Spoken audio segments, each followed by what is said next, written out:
Yeah, well, welcome everybody to the Chart Guys tier list for Pro Tour Las Vegas.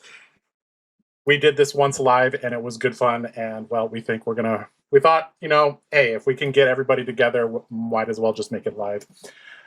With me today, I got my handsome and knowledgeable and talented cardboard brothers with me. How you guys doing today? Good. Doing quite good, quite good. And okay. We're all gonna be at PT Las Vegas, so this should be a good event. I mean, I know Vegas. Some people don't really like going to Vegas, but I like going to Vegas once in a while. I think it's fine. Anyways, treats you well, yeah, except when it doesn't. Yeah. All right, let's break things down. So we have been using this layout for quite a while now. We have on the y-axis up and down, we got the viability of the deck. This is basically how strong are the cards. Do you have Codex of Frailty in your deck? How strong is your card pool? And are you positioned well in the metagame? Just because a deck has a lot of good cards does not necessarily mean it is in a good position for the meta. But in general, better card pool equals better position. So we have those from S down to D. And then on the x-axis, we have our meta share, because simply knowing what heroes are in what tiers does not actually tell us a lot. In the past, we used to just put things in S, A, B, C, D tier and then just call it a day. But here at the Chart Guys, we are better than that. So we're going to give you more information. So on the x-axis, we have the meta share. Now, we did get some feedback that, hey, they're 9 and 18% are a big difference. However, I think for this PT, I don't know if we're going to get anything close to 18-20% like we did in the past. So I think it's okay just to kind of leave it in this traditional 5x5. All right. So for those of you in the chat, we are basically going to be popcorning around the guys, but we'll also, once in a while ask the chat to vote on or to pick a hero. I can't exactly set up a poll because there's only 4 options. So, and if you're watching the VOD of this, well, you guys missed out on some good content live. So, all right, let's start off with, establishing a couple of pillars. Generally, what we like to do is we like to pin down the default aggro deck of the format, and that generally is, I know Nathan is not here, but Nathan often likes to say, nobody should be playing the second best aggro deck. So what do we think is currently the very best aggro deck and will have the largest meta share? And that's Oscilio. Oscilio. But Dash.io. And Dash.io? No, okay. All right, we're gonna I don't think it's possible for Dio to have enough percent. All right, we're gonna have to tackle these one at a time. So I presume by Oscilio you are meaning OG Oscilio. So OG Oscilio, we saw this breakout at US Nats and has had a pretty good performance in the national season. Predominantly 2 builds. I guess there's like a hybrid build as well, but basically there's a spell version and there's a counter burn version. I don't know if you consider them the same thing, but there's those two, and then there's the Gone in a Flash deck version. Let's first talk about what version of Oscilio we think is going to be predominantly played at Pro Tour and why. Personally, I think you need to have a game plan for both, because I've even seen smatterings of lists that are mostly arcane, but don't bother with Stormstriders and have a setup where they'll still try to have a 24-point Gone in Flash turn. And vice versa, I've seen builds that are primarily aggro with all the attack actions, but still contain a few arcane flares and some sigil making, so they can do a big spell combo to help close games. So it's a mixture of both. That said, you can probably expect there to be more focus on the Gone in the Flash style decks, with the caveat that, so I think that's what I think everyone was expecting kind of coming into Shinjuku, and then Oscilio kind of got dogged on in Japan. So whether or not it's going to be a bit of a Kano situation where suddenly we're pivoting to try and like dodge the people's sideboarding and what everyone's expecting, that remains to be seen. I would still expect more Gone in the Flash style Oscilios, which would qualify more as an aggro deck than like a more like mid-range / combo deck, even though it does rely on like a big combo. Okay. Is this a Kano situation where if you respect him, he goes away, and then you don't respect him, he shows up, and then there's that whole loop? The arcane version, yes. The Gone in the Flash version, not quite so much. Yes, you can bring in specific tech for him. If you're prepared for it, you can significantly improve your matchup. But I don't think you can like fully flip a bad matchup necessarily if you've got one into that deck. You can bring it pretty close. And maybe you can like even make it a little bit favorable, but you're not gonna like say, okay, if I bring this set of sideboards, I'm like 75% favored into this Oscilio deck now. I don't think that's possible. Okay, let's talk a little bit about Oscilio's matchup spread, because this is something that we're gonna have to. I mean, this when we talk about meta position, this is the important thing. So, what was traditionally Oscilio good against, and what was it traditionally bad against? With us forking, we always have to fork the discussion. Just assume we're talking about the Gone in Flash unless we say otherwise. Sure. The Gone in the Flash deck is generally faster than the other aggro decks. So whether it's Cindra, Phi, those are like the ones you most predominantly expect to be following up on. But even things like Fang, which would be like kind of an aggro deck, Aurora. That one's got some other things, but generally faster, so you can expect it to be reasonably favored there. And I would say in general, I mean, that's kind of... I don't want to say that's all there is to it, but it's just a very, very good, pretty straightforward numbers deck. And if you are not a deck that is able to disrupt them or kind of put them off of that game plan, you're probably unfavored. And especially with Victor leaving, I feel like there's not a ton of disruption in the format right now outside of a couple key heroes. Right, you have like Jarl and Pleiades, right? Your Guardian foils are who you're mainly worried about is Gone in the Flash Oscilio. And Dio with null time zone specifically. When they're able to find it. But beyond that, I mean, even Mario, like, yes, they have disruption, but it doesn't always hit into the deck with so many instants. So we also have decks like Ira, traditionally against the old Oscilio, when he still had his lightning rod. A lot of the disruption from Ira was live. Now things like Erase Face, like I don't even know if you're running Erase Face as Ira these days. So Erase Face has a little bit of game every once in a while, but sometimes it does nothing. Sure. Okay, so all right, where do we want to put Oscilio? This is a strong deck. Is it going to be popular? Yeah, it'll be the top right of this chart for sure. Okay, you don't believe that Cindra and people that are kind of going back and forth between decks are just going to end up on Fire Cindra? Those are comfort picks for people. I certainly I expect to see a lot of them, which we'll talk more about get there.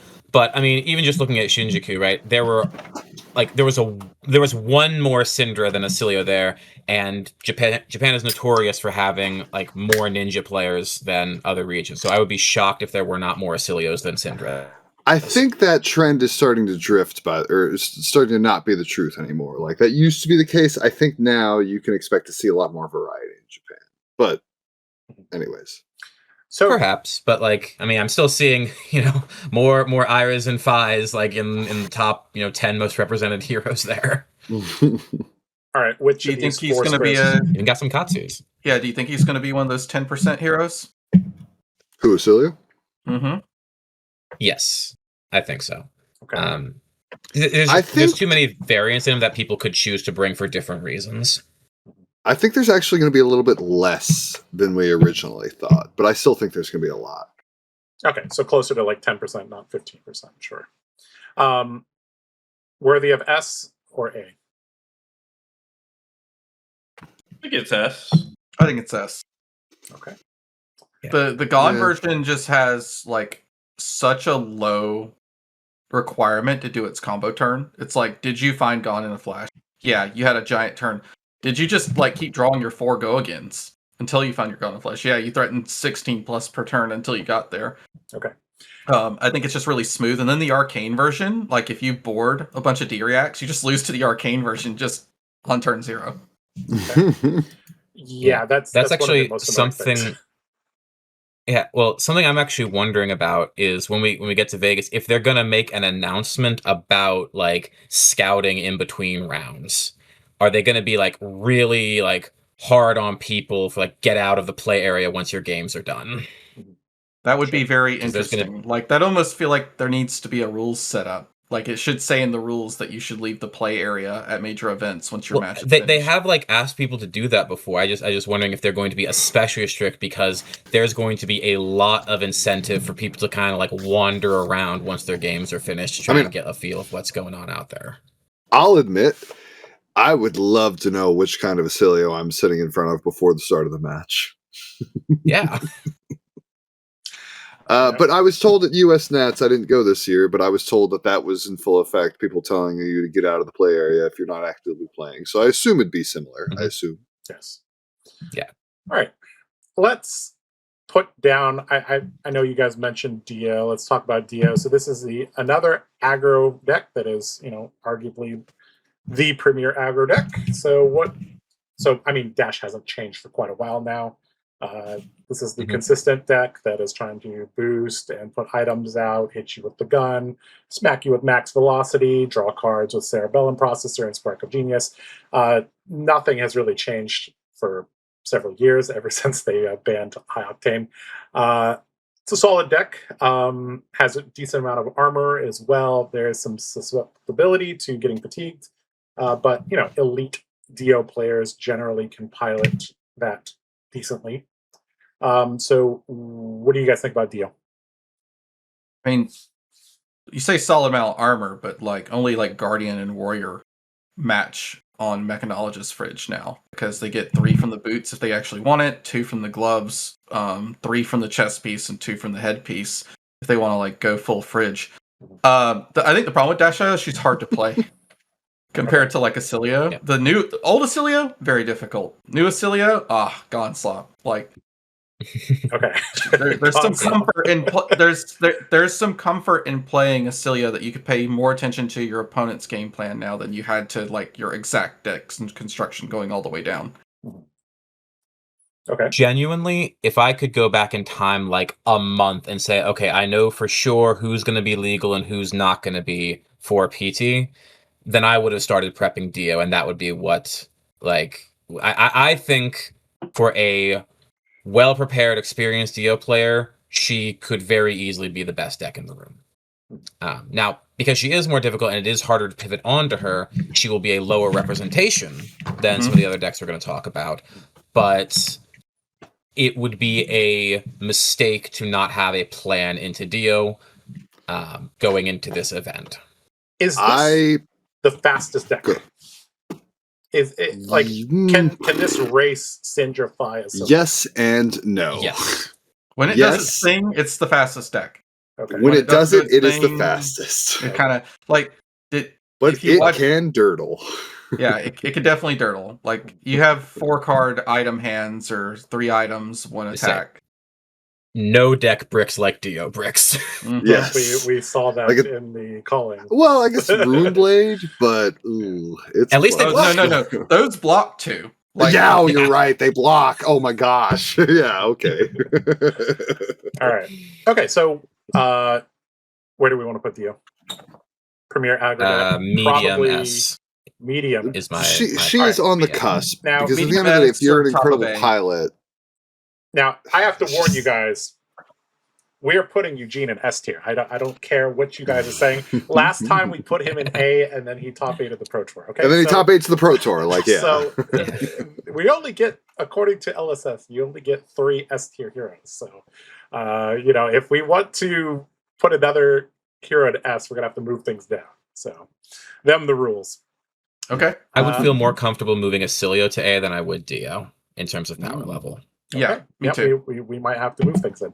I can see that. I can see that. Okay. We'll put Oscilio. You know what? We'll start a new trend here. Okay. So we'll put him I think here. the pilot We'll decide skill where to of put people who bring Dio will generally be very high as well. Sure. Yes. All right, let's talk about the most popular aggro deck at Shinjuku. That was Cindra, Jokai of Retribution. Cindra has kind of changed. She got a couple new tools from Omens and Compendium, so she's a little bit more consistent. Sometimes being able to banish that card. I forgot the name of it, but it gives you resources. It's pretty good. Draco Fire?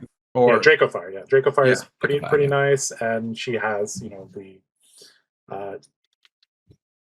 she now has like the tech for the Boots of Omnis Ward, and we've seen Cindra's running Blazing Yori to get advantages in the super aggro matchups where they can't break the chain. So we've seen a little bit of innovation there from Cindra.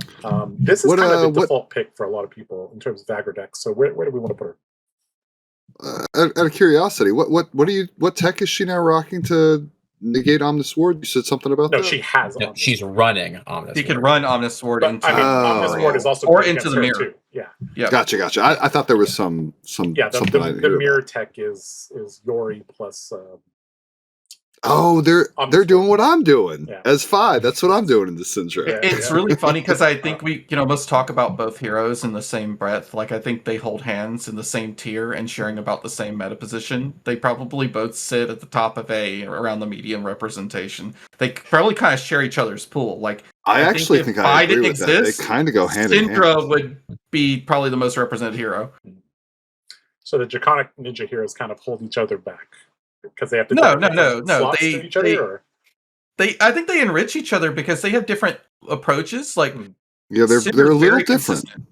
Cindra is very consistent with that one ping every turn. She has that inevitable one ping. Phi's got constantly saying, "I'm going to draw too." Like, but Phi's got this like, "Hey, at any point, I'm going to break Mask of the Pouncing Links, and I'm going to combo the hell out of you." And then you have to figure out, can you outlast me just doing like 3/3/3 into maybe some finisher at the end. Or just 3/3/3/1, Yeah. The Phoenix Flame. They're very similar, and like it's just like their weapon difference is what really sets them apart, but they have advantages and disadvantages in their weapon. Yeah. Is this blue count? Now, I think this or Oscilio are going to be the most represented decks at Pro Tour. Although we did see Cindra. We've classically seen Cindra for ever since she got printed. We've seen her conversion rate be absolutely trashed, but people still take her to major events. Well, it's so funny you say that because that rings true to what I've been watching. US Nats, I'm not even positive, but I felt like maybe it's because they performed well, but I felt like there was more Phi than there was Cindra at US Nats. Maybe I'm just wrong about that. No, but ever since some notable outliers there. But... Oh, really? Okay, never mind. The Phis did well at US Nats, so they really stood out to me. But ever since then, the numbers have just stayed significantly more Cindra. Like every event, I was like, "Ooh, I'm going to see a bunch of Phi show up," and I was excited about it. And it never happened. It never happened. There's always just a bunch of Cindra and like 3 Phis. I feel like there's some small cult Discord that we're not in for Phi. Well, I wish I was in it because I deserve to be. Hey, send this guy an invite to the Phi cult. Phi, invite me. I love you. I'm leaning towards a large. Yeah. Yes, she will definitely be at least 8%. I guess she and Oscilio are going to be close. I just think Oscilio is going to have a slight edge in terms of representation. It'll be close. Does like Phi just sit right over on the other side of medium? Because I think he's a really good hero. All right, let's discuss. I want to say he's similar to her power level. Oh, hello.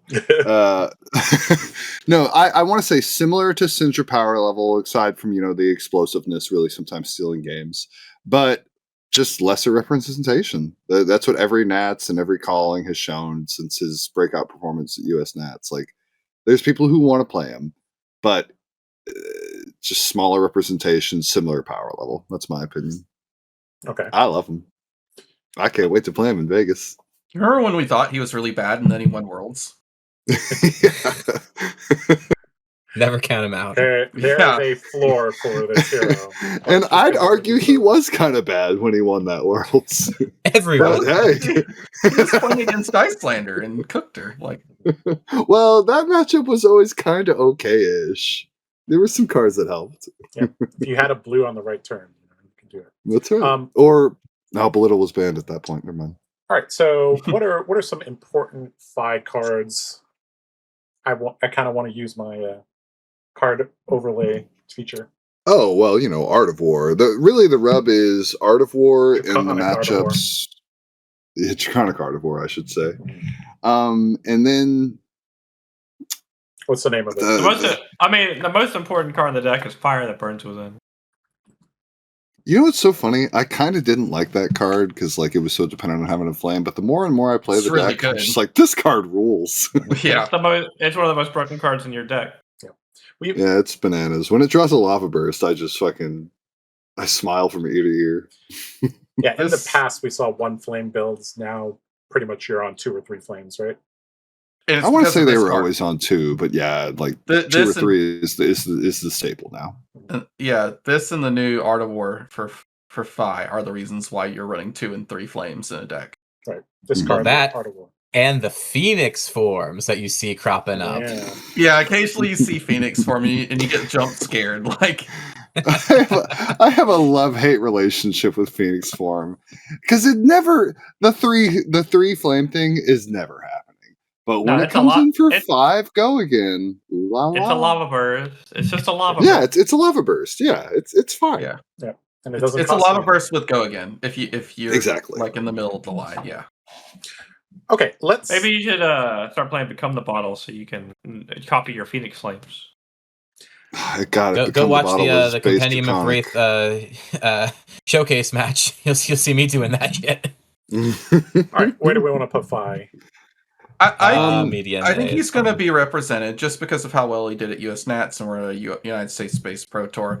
I think he's in maybe a little lower in A tier, and it's only because he has to run Phoenix Flames. Almost every time I've beaten a Phi, it's because he drew a Phoenix Flame and no way to really convert it other than use it as a starter. Like 0 go again. Yeah, that's the rub. No Phoenix bugs. Flames are incredible until you draw them naturally. Yes, and that's the trouble. You desperately want to use your things to get them out of the deck and then your discard pile. Just draw them naturally with Art of War and Fire That Burns Within, and you'll be fine. Yeah, with your tunic counter up. There you go. Sure. Got him. Yeah. Right. Phi 2, when you hit with Draconic, you can tutor a Phoenix Flame. Yes. God. Phi 2.0 is coming someday, huh? Anyways, let's move on. All right. One of the new features here at TheCardGuyz YouTube is we are running on low latency on the streams. So there should be about a 4-second delay between the chat and, seeing your chat appear. So for those of you in chat, I want to hear what you guys want us to talk about next. Very cool. If we want to focus on chat just for a second, I saw some very funny messages earlier. Sure. Why don't you? Were there some things you want to highlight? Why not? There was somebody, Arena Pawner says, finally, the card guy's here to give me my opinion on Fab until my next opinion on Fab, which I thought was very funny. Yeah, so we are the dolers of opinions here at TheCardGuyz. And then actually, someone brought up something that I'd like to discuss, but before I go on that, let's look for another funny one. This actually isn't funny. This is also something that's worthy of discussion. Somebody was saying scouting warnings were giving out at Nats, at US Nats. There were scouting warnings. Now that's something I've never heard of. Did you guys hear or see any warnings given to players for scouting? I don't see how they could enforce that unless they just said you have to leave the play area once you're done. I assume that's probably what it was. It's like, hey, you can't be here right now. So it wasn't actually probably a true warning, but even then, like, how do they really enforce scouting? Like, if you have like 15 people who are all decently doing well in a Discord group, by round 4, they've just from playing the players, they've scouted. That's true. They've kind of scouted already. Yeah. Okay. Yeah. this is all secondhand for me because I didn't witness any of it, but I did see some discussion online about trying to draw a distinction between you having like written down some notes that you've taken, like heard about things, versus you sit down, like you see your opponent and you like start messaging your friends like, hey, do you know what this guy is on? That counts as like outside information being granted to you. Like that I think there is a distinction being drawn there, but in terms of just like coming in with like some stuff pre-written down, you're allowed to do that with like your literal sideboard notes, and I think I don't think there is anything in the rules against that for anything else. I'm not a judge, I'm not 100% on this, but that was kind of where the discourse I had seen was kind of going. As a more well-known player, I have definitely seen my opponents arrive to the table slowly on their phones. So let's just put it that way. I also have a funny story about at Worlds in Osaka, literally round 1, play against an Aurora. This is when I'm on the Jubil CYB cheese. And the guy was like, hey, I'm a big fan of you, Josh. Can I get a picture? I'm like, okay, sure, let's take a picture. He's from Singapore. And literally, when we finished the game, he gets on his phone. And by round 2, everybody in Singapore knew I was on Jubil CYB. I see. So see. It just happens. So, this is something. We go ahead. Sorry. Yeah, something that just happens. It's just something that just happens. Like that's one of the downsides about playing Warriors. That a lot of the times you can get an advantage by people not knowing what version you're on. By round 2, round 3, everybody knows. Like, for example, in Yokohama, people knew I was on combo Boltyn by round 3. Like, he's not rated Boltyn; he's on combo Boltyn. So, like, it is what it is. Yeah. Well, we've had one reply concerning this question. Someone said at UK Nats there was a spreadsheet going around. I don't know if warnings were given or if it's just a gray area, but apparently there was a spreadsheet of like, I played against so and so. This is what they were on.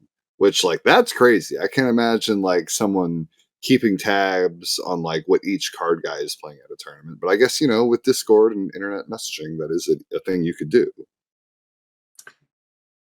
That's why, like, now that when I build decks, a lot of times I wouldn't mind just taking my 80 and handing them to my opponent and telling them, I don't think you can figure out how to beat me. Like, just construct your deck in a way where, like, they have to beat you even if they have full knowledge. Because you're going to have to do that. You make it top 8, you're going to do that anyway. That's the fun thing about Fi. It's like, either I'm going to find the combo and I'm going to outrace you, or my mid-range plan is going to work. And I love that I have different plans. Will. Huh? You're on Control Fi now, right? They don't know what type of version of Fi you're on. Yeah, like Kadachi. Question mark. Let's go. That's right. Kadachi, Command and Conquer, right? Yeah, why not? I mean, that's how I start all of my deck building. I go 3 Fiddlers, 3 Sigils, Sync, Fate, Shelter. All right, I'm ready to go. Until they release a hero that says you can't play generic. Oh my god! Somebody at Kyle, I want a T-shirt that says 3 sigils, 3 shelters, and I'm ready to go. I don't know why, but that's so funny to me. Yeah. If we're thinking about our next hero that we want to talk about, I think surprisingly the most common one has been maybe Valda. A lot of asks for Vynnset already. Too. All right, let's talk about Valda.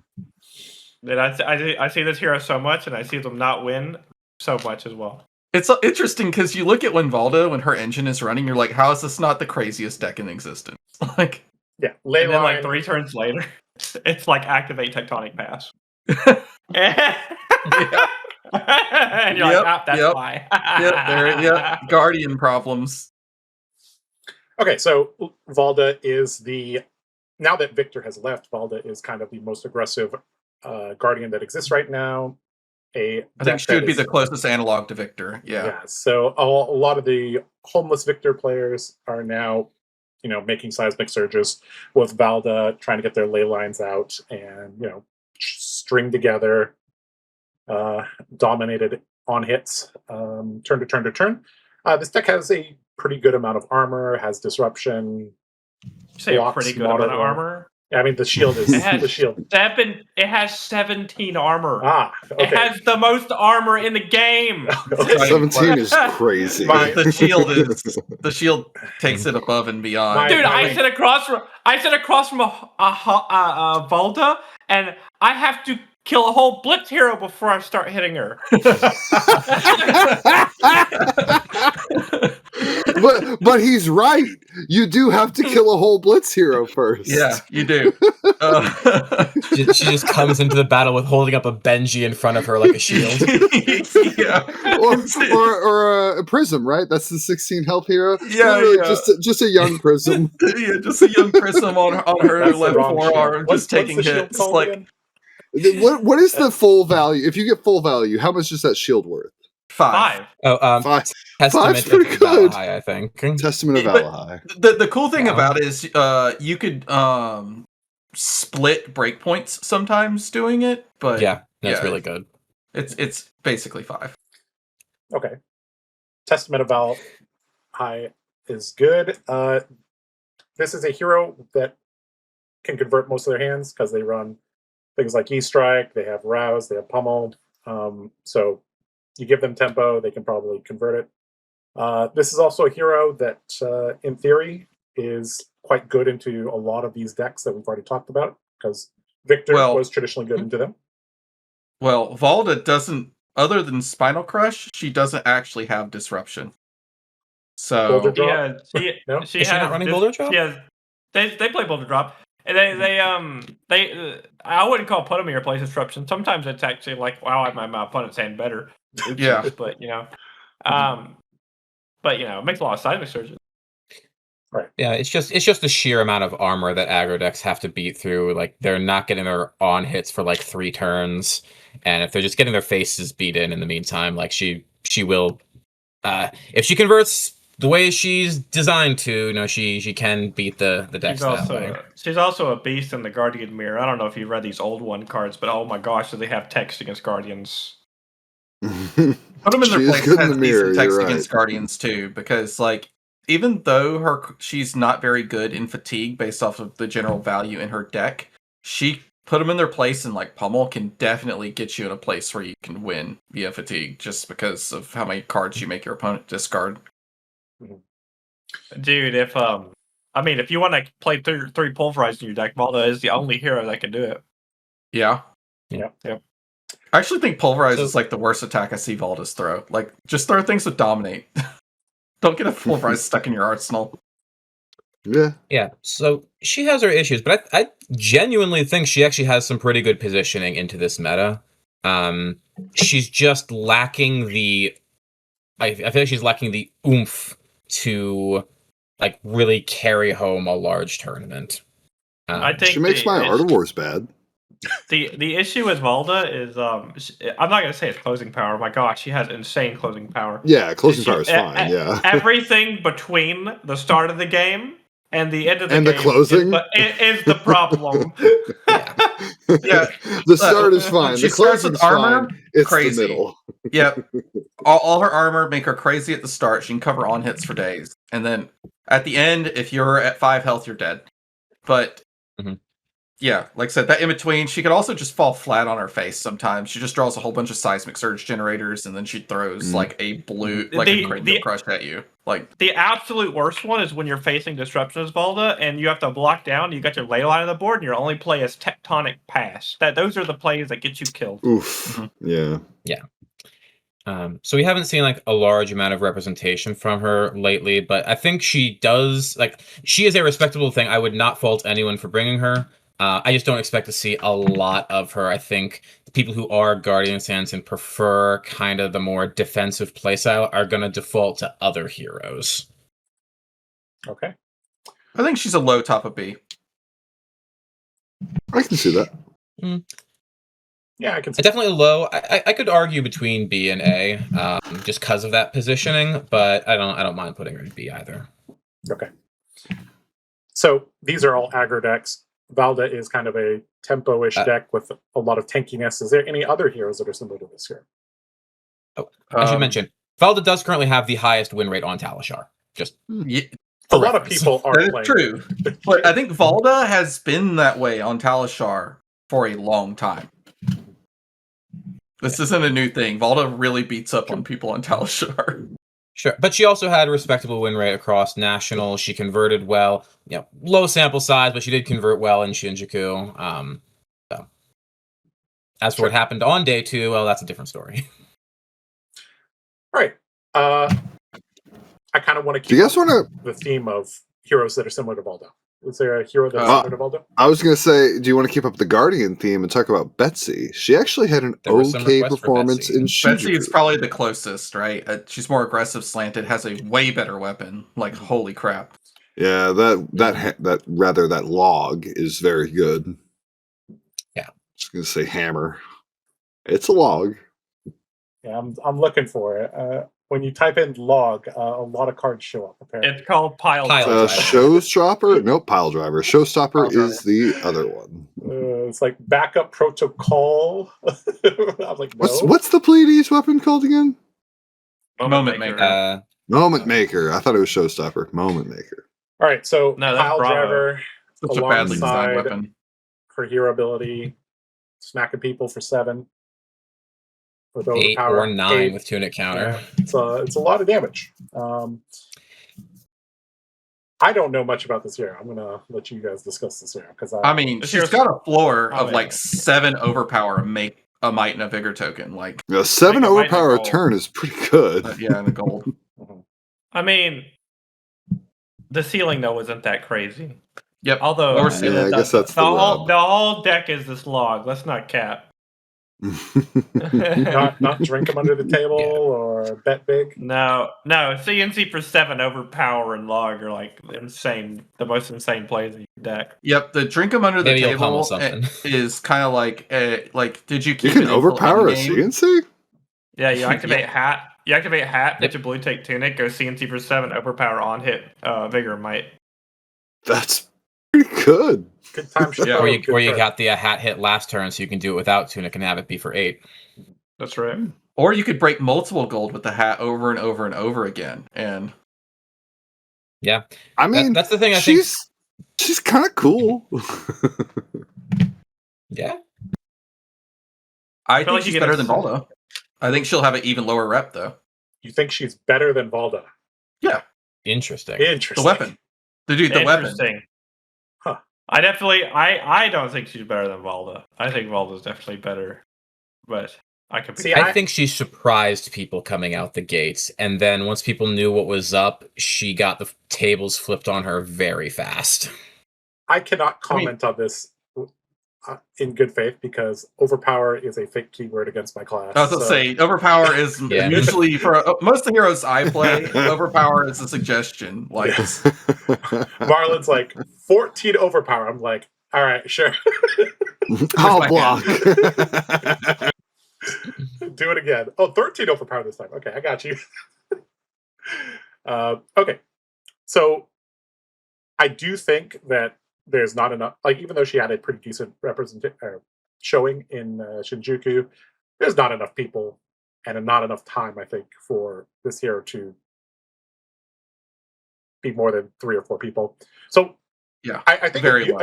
US Pro Tour is somewhere between 400 and 500 people. So very low means like 3 to 4 people playing her, which I could see. yep. That seems reasonable to me. Yep.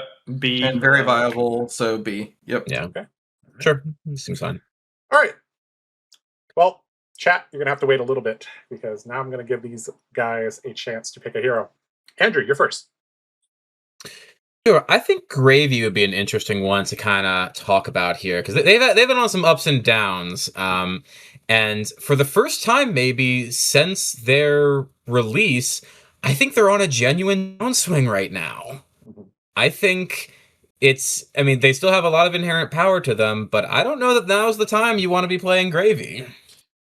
So- you've seen this deck without remembrance? Oh my gosh. Several things happened, yeah. So Omens and Compendium didn't really give Gravy anything.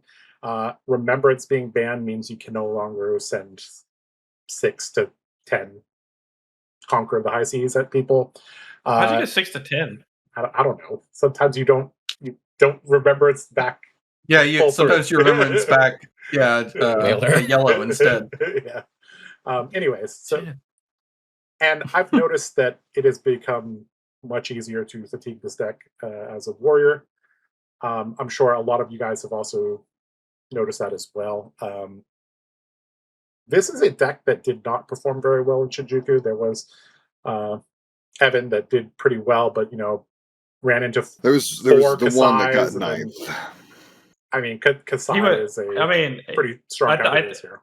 I think he was 8-0, the Gravy Bones player, and then he matched 3 Kassais or something. Yeah. Well, I read on Twitter. matched Apparently, 4 he and was lost to 3 of suffering them. from jet lag. He couldn't sleep the night after day one, so that kind of affected him a bit. And apparently, 2 of the Kassai matches were lost due to his own mistakes. So, take that with a grain of salt. He was literally ninth, so pretty close.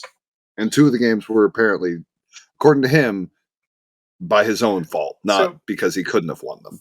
So I mean, that's part of the problem with Gravy, though. It's a difficult deck to pilot. Like, to win the game in 50 minutes is actually a genuine challenge with that hero sometimes. And traditionally, we always said that, these aggro decks can just run them over. Oscilio, Spellcilio kind of just runs the deck over as well. Definitely Dude, Oscilio can just kill the allies Dude, on if its turn sometimes. Even Gone Actually, Oscilio can do this. Yeah. If you look at like the top 4 decks we have on the tier list, he doesn't want to see any of these. Yeah. That's what I'm saying. Yeah. I still think a decent amount of people will bring him because this has been either the main or pick deck for a lot of people for over the last year. But I can't. Now, I guess we're going to have to be spicy here. Are we putting him in like. He's A. I'm thinking I almost want to put him in medium B, like genuinely. I wouldn't put him in B. He's Top of B, he still does like insane things. No, yeah, like, he's I can Asian. do his thing, but no, like, he's even definitely I- definitely A tier. I don't know what you're talking about. There's no way. I want to take a stand. I want to take a stand and say this is not Gravy's time to shine. Prove me wrong. Like go come to PT and prove us wrong. I mean, three of them top 8. I do think we're about to discuss, some very, very popular Kassai heroes that I think are like a brick wall for this deck. Like if you walk into a tournament with like 2 guaranteed losses or 1 guaranteed loss, like I don't know, seems a little sketchy. Damien, make your argument for why he's an A, and we'll kind of decide. You say that he's like, we say that he's bad into the aggro decks, but you see constantly on stream like people just pilot this Gravy deck and just kill him. Like, it's a bad matchup, but I drew my generator on turn 1 or 2, and you just lost the game anyway. I guess like he's still a very powerful deck. Like, yeah, sure, Remembrance got banned, but in the aggro matchups, he still didn't lose anything. Nobody's playing Remembrance in a Cindra. I mean, it's only affected his like really long matchups. People can adjust for it. I've seen it. Some people play like Last Ditch Ever and whatnot. Okay. So I mean, like they still A tier to me. I think there are 3 heroes that we haven't discussed that are going to give this hero a lot of problems. So we have Jarl, Kassai, and Mario are all going to give this deck some trouble. It's the main Mario's reason I think he's debatable. We'll worse. get there. It's because of the new assassin cards. Like the assassins just got so good. Unmake the Underlings is a pretty powerful card. All right, chat. We'll kind of let you guys be the decider. Is Gravy A or B? All right. While chat decides that, Damien, we'll let you pick a hero. Well, let's talk about Kassai. All right. Well, good old Kassai. I think this hero has benefited tremendously from Prism and Victor leaving. Now, some people were of the opinion that Kassai was, good into Victor. I always felt it more kind of like a coin flip. Remembrance being gone is generally a good thing for this deck. The Raisin Army endgame is much more powerful now that Remembrance is gone. She's a powerful deck. She does powerful things. She is currently the highest Living Legend point hero. I I've gotten a lot of questions why I'm not taking Kassai to Pro Tour. Spoiler alert, I'm not. And that comes down to I don't like the Kassai mirror. First of all, I think that's a very, very, very volatile matchup. It's really toxic. You have Provoke, you have Blood Follows Blade, you have Blunton, you have High Current Currency. Like, here's the analogy I'll give you. So back in the day, in Crucible of War, Dorinthea mirrors were really good. And then they introduced Glistening Steel Blade, and my enjoyment of the Dory mirror plummeted. Crucible of War Dory mirrors were peak though. And I just think I just don't like the mirrors. This hero is very strong though. It has the ability to fatigue. It has the ability to race. It can be built in many, many different ways. The deck is good. It is popular. It converts well. Sometimes you just don't click with things. So, yeah. What do you guys think about Kassai? Good deck. I don't think the deck has really changed. Like, you're right. Like, I think losing, you don't have to worry about Prism at all. It's kind of nice. Yep. I don't think the meta got especially better for her. I just think it definitely did. Like, Victor and Prism were terrible matchups. Mm-hmm. Yeah. Was Victor actually a terrible matchup, or could you not try him out? No, it was a horrible I would matchup. imagine you died. The Goldman Estates, they just killed you. They played Grip, Trounce, Test of Strength, and Goldman Estate. Okay, died. Grip is really good. That is like one of the counters to Kassai is Test of Iron Grip. Yeah, I think Kassai is one of the rare instances of a level 3 deck really showing up and starting to do well. Because when we talk about like who are like the most popular and most represented decks going to be, it's going to be things like Mario, Oscilio, both of which are problems for Kassai. But then she beats like everything else you're likely to run into with passes LL. So it's like it's you pick her not to be the top of the meta, but to beat everything else, and that's like the definition of a level 3 hero. And it worked out for her. Like it's actually working out for her right now, which you don't see that very often. And she has game into those heroes. Like if she draws the right hand, it's not unwinnable. Yeah, she's doing like 20-point turns and refreshing dynamos every turn. Yeah, and I say that she actually had a favored record into Oscilio at Shinjuku specifically. I think that's part of it because the Oscilios are trending more towards the Gone version, which Kassai has a way better time into than the Arcane. I think Arcane is almost unwinnable for her, which the popularity of Kassai is one reason people might pivot to the Arcane Oscilio. The only heroes that like really give you a hard time are really off the wall heroes like Teklovossen and Fang. Other than that, she is kind of range queen. Tough. Dude, Pleiades was like a 0% for Kassai when Miller's was around. Yeah. I know Miller's is gone, but like... Yeah, I think Kassai's can handle fatigue Pleiades now. Yeah. Much, much better. Much better.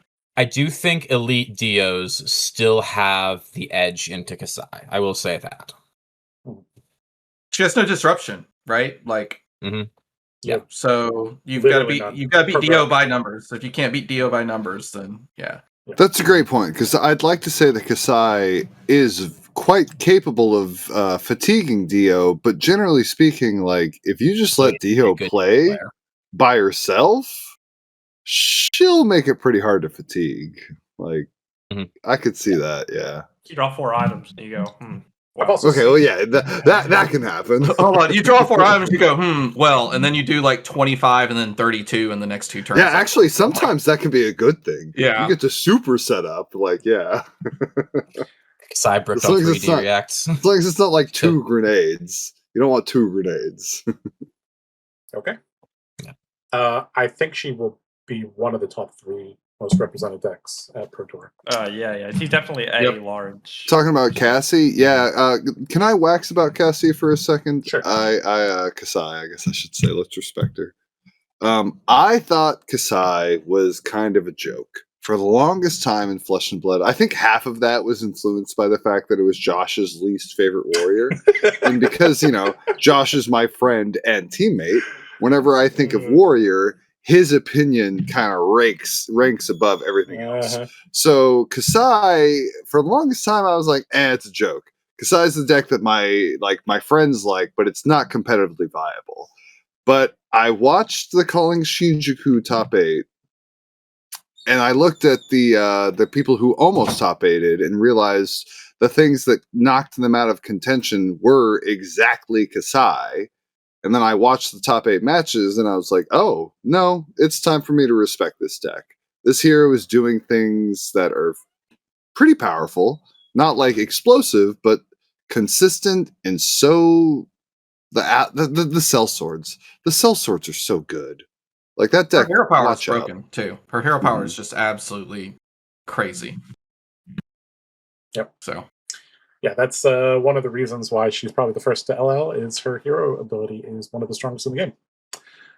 All right, it is my turn, and our bottom quadrant is feeling lonely. So let's talk about Olympia. The 5-second TLDR is wait till August 7th. yeah, right after Pro Tour, it goes from D0 to probably B or A, low or medium. Like, What are you talking about? S0 is where it goes. I Anyway. mean, Donkey Yeah. is the greatest card. the new weapon is insane, but until he gets that weapon, like, And some of the other support cards. Yeah, the Golden Grail is a amazing card. I haven't really theory crafted much, but just looking at some of the MPW cards, this hero is going to be a lot of good fun in August. So Olympia for Worlds, maybe. Right now, D0. Something to say? Go ahead and throw No. Oscilio 2 down there as well. Just get it out of the way. yep. Well, hang on. no. Wait, I want to say Oscilio 2 is at least playable. Like, you Yeah. shouldn't play Olympia right now, but you...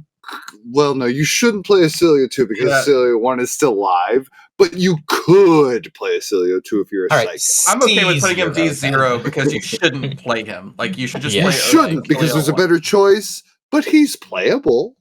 I don't know. He's like A tier and limited, so I think we should put him there. Okay, so there's no reason to play this hero. Yeah, I guess there's Really not. none. The That's original not Oscilio is true. just better. The style points is why you play him. He's not elemental, But- like, his hero power is not good. Like, Aside from style points, So- there's no reason, Damien. You can run Gone in a Flash on this deck. you can, but you Okay. can't run. What's Hey, that's like Codex. Yeah, put him in Lightning I mean- Greaves. Was got your deck. Yeah, there you go. Yeah, you Okay, can okay, run Gone in a sure, Flash, okay. Lightning Greaves. You can't be lower than top of C. Okay.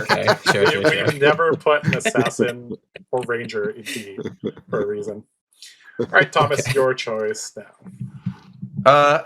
We could go ahead and talk about Jarl because that's Sure. like who we've been playing. Okay, so this is a hero that you've been working on for quite a while now. What? Yeah. Tell me about Jarl. I like flat meta spread heroes.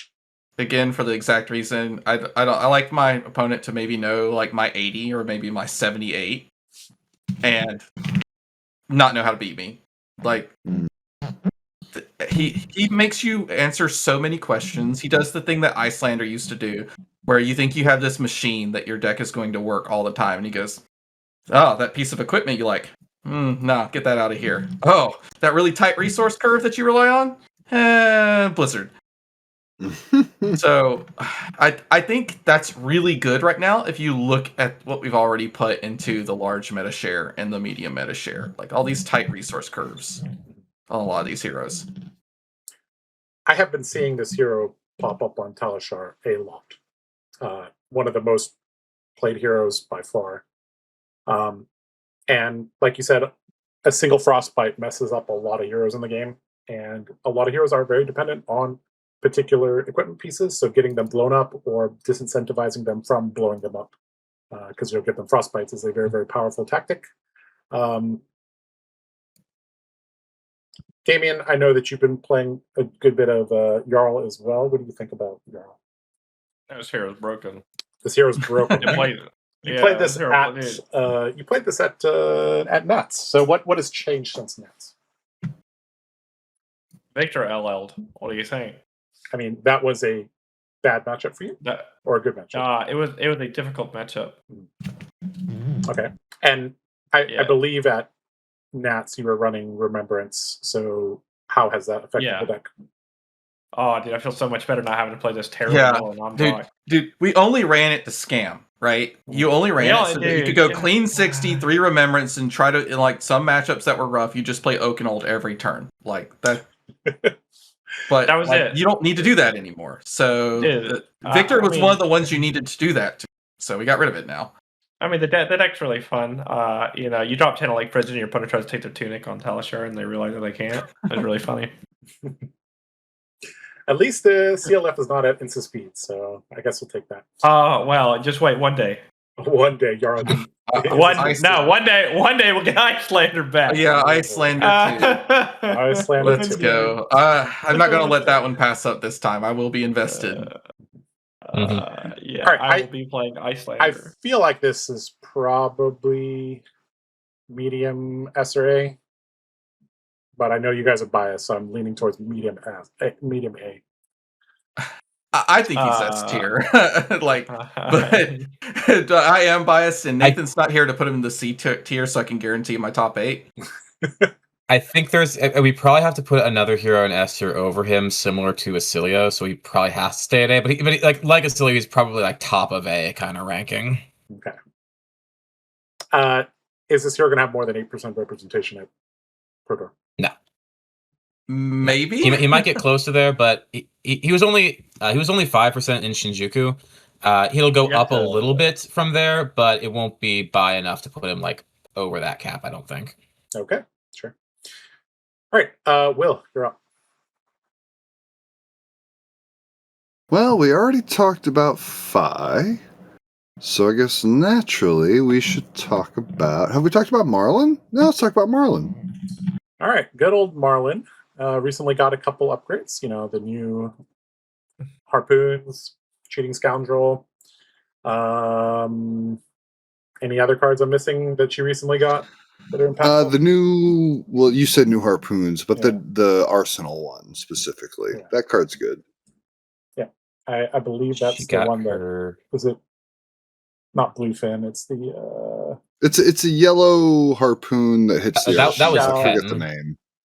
Yeah, Shallow shallow Water. one. That was Pen. No, she just got another harpoon out of Omens, though. It was like a blue one that lets you play your opponent's card, right? Oh, yeah. Oh, yeah, Red Lore. I forgot about that card. That is a harpoon. It's probably being played. I just don't know.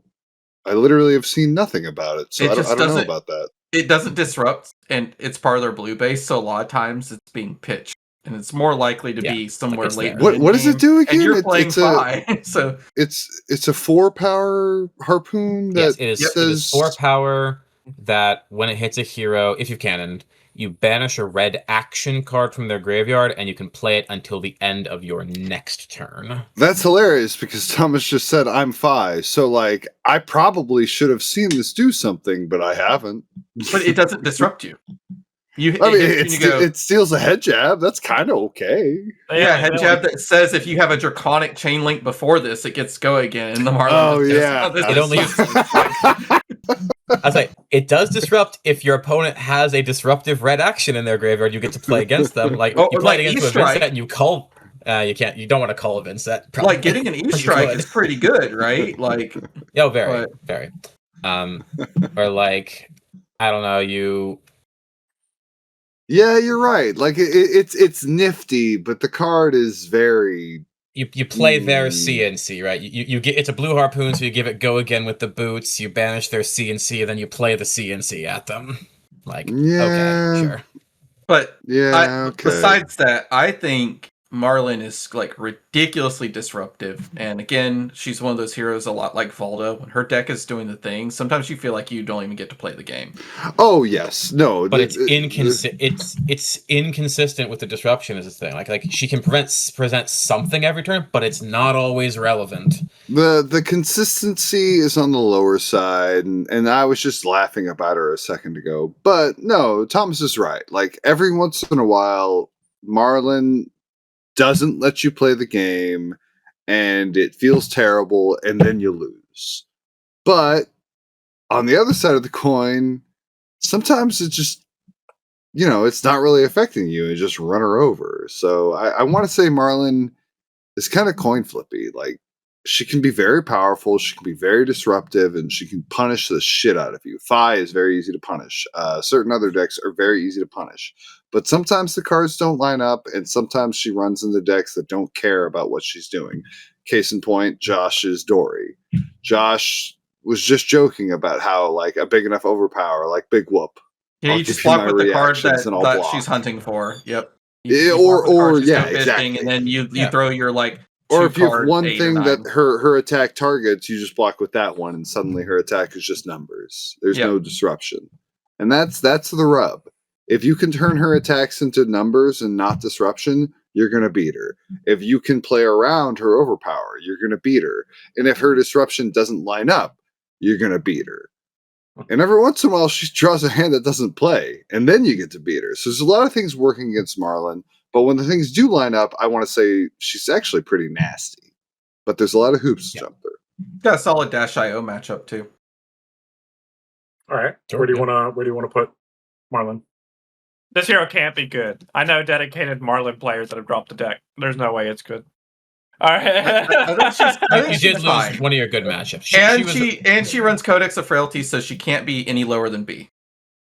This hero is going to be like B very low. Yeah, B low or very low. Probably very low. Yeah. Okay. Yeah. All right. She was good into Victor, but she lost that matchup, so that was a reason She to still play her. sometimes lost the Victor matchup. That's how you know. It was favored for her, like by a decent Well, margin. he runs block cards, and sometimes he just dumps a bunch of block cards and then like hits you like. Or if it was Scuba Victor, you just drop Warmonger's Diplomacy when they don't have an arsenal. Sure. No, they try to throw a harpoon at you and arsenal a card with no golden play, and you grip them, and then they get time walked from your grip. That's pretty good. Yeah. Sure. Okay. Anyway. Let's go back to chat, and we'll have chat pick the next hero. And Will, Thomas, I know you guys are monitoring chat. Has anybody said anything that you want to bring up? Well, earlier a lot of people were talking about Vynnset, and I think we saw. There was a lot of Vynnset chatter. He's right about that. Was there any message that you spotted before that, Thomas, that you'd like to highlight real quick before we jump into Vynnset? I mean, someone kept asking about Decimator. I think in chat, I mentioned that. Sure. A lot of the decks we've already talked about right now. Decimator struggles into because Decimator punishes mid range, right? I was going to say, let's have a quick Decimator discussion if we can, just real quick, because I like to highlight some of the chat comments. If you're a dedicated DGA deck, you're going to have trouble into a lot of these heroes that I'm looking at the top right. So this is not a meta game to do that. You get smoked by Kassai, right? Like absolutely smoked. Yeah. Fi has infinite damage. Jarl, unless you're like a dedicated deck with a lot of D-Reacts, I don't even know. I don't think you even want to play that matchup. Oscilio, you don't disrupt, so they're just going to deal a ton of damage to you. Cindra kind of has infinite damage as well. Kassai, raise an army is going to be impossible to clear. Ooh, yes. The one thing, though, is that a lot of Kassais are skimping on their attack reacts, so they may not be able to make any gold other than by pitching riches, so yeah. Well, you also haven't been like, yeah, let's say you're a dedicated DTA deck, which means you play Stillblade Shot, and that means you play Tunic. Yep. And you can't tick it up because you get high kerned. So you have to pay for every Stillblade Shot in your deck. Yeah. Yeah. It kind of sounds like that's not the move right now. That's from the outside looking in. Yeah. All right, let's talk a little bit about Vynnset. So this recently had a top 8 conversion by Brody, and this is a deck that I've always thought, like, how does this deck lose? Like, when this deck is running me over, it's running me over. Like, they're just constantly pressuring me. They're disrupting me with call. They're, shadow puppetry is hitting, and it's just a lot of things that this deck does is really, really powerful. It's so easy to make pilot error on this deck. Mm-hmm. Like, this deck is really difficult to play. You have to risk constantly. If you try to do clean, like throw a rune gate attack with some rune chance, the value on paper is really high, but like you're going to fatigue. So it's just very volatile deck. That, and just like Dio and Oscilio and some of these others, You sometimes just brick. You sometimes just draw a hand with no attack actions in it, which is something that you can't even try and fully optimize away, because if you do that, then you're running too high a risk of not drawing enough non-attack actions to help you actually convert your hand and make the power plays that let her do things. I was actually running a lot of hypergeometric calculations over the past couple days because I'm very interested in Vynnset. I think after PT, in part because we're likely to get a lot of new Shadow Runeblade stuff to start prepping for, but I'm gonna be doing a deep dive and trying to get good with that toolkit. But it's just it is impossible right now to get the perfect ratios for her to truly optimize everything. So you have to make a sacrifice, and basically everyone has agreed you sacrifice, you play fewer attack actions, so you're gonna brick on that. I think we saw that happen to Brody at least once, and that ultimately may have ended up costing him that particular game. Just that one turn where he couldn't present damage. I mean, yeah. This deck has good hands that get countered by your opponent's bad hands, because sometimes the opponent is forced to make the correct decision. You're just I need my arcane damage to hit, and the opponent's hand is bad, and they AB, and your turn is ruined, and it's very sad because that does happen. Yeah, if you don't draw the shadow non-attack actions when you need to take your go turn, your deck is not good if your opponent drew a handful of blue. Okay. How does Vynnset perform into this meta spread up here? Because this is pretty important. You got win them and lose them all. Yeah, that's Vynnset's a very high roll hero. If it's an Arcanist Power. If it's Arcanist Scour is so mean to Vynnset. That's why Vynnset's more popular now that Verdance is gone, because Scour was gone. But now if you sit across from Oscilio with a bunch of blues in their deck, they're Scour for 9? Oh, well, there went my whole board, and I have 5 blood debt and no rune chance. Oh dear. Vynnset's a good deck. It's just good deck. It is. Vynnset's quite good. It just has the problem recess, that Runeblade. Deep Recesses of Evil, banish Cole, play Cole it's so crazy.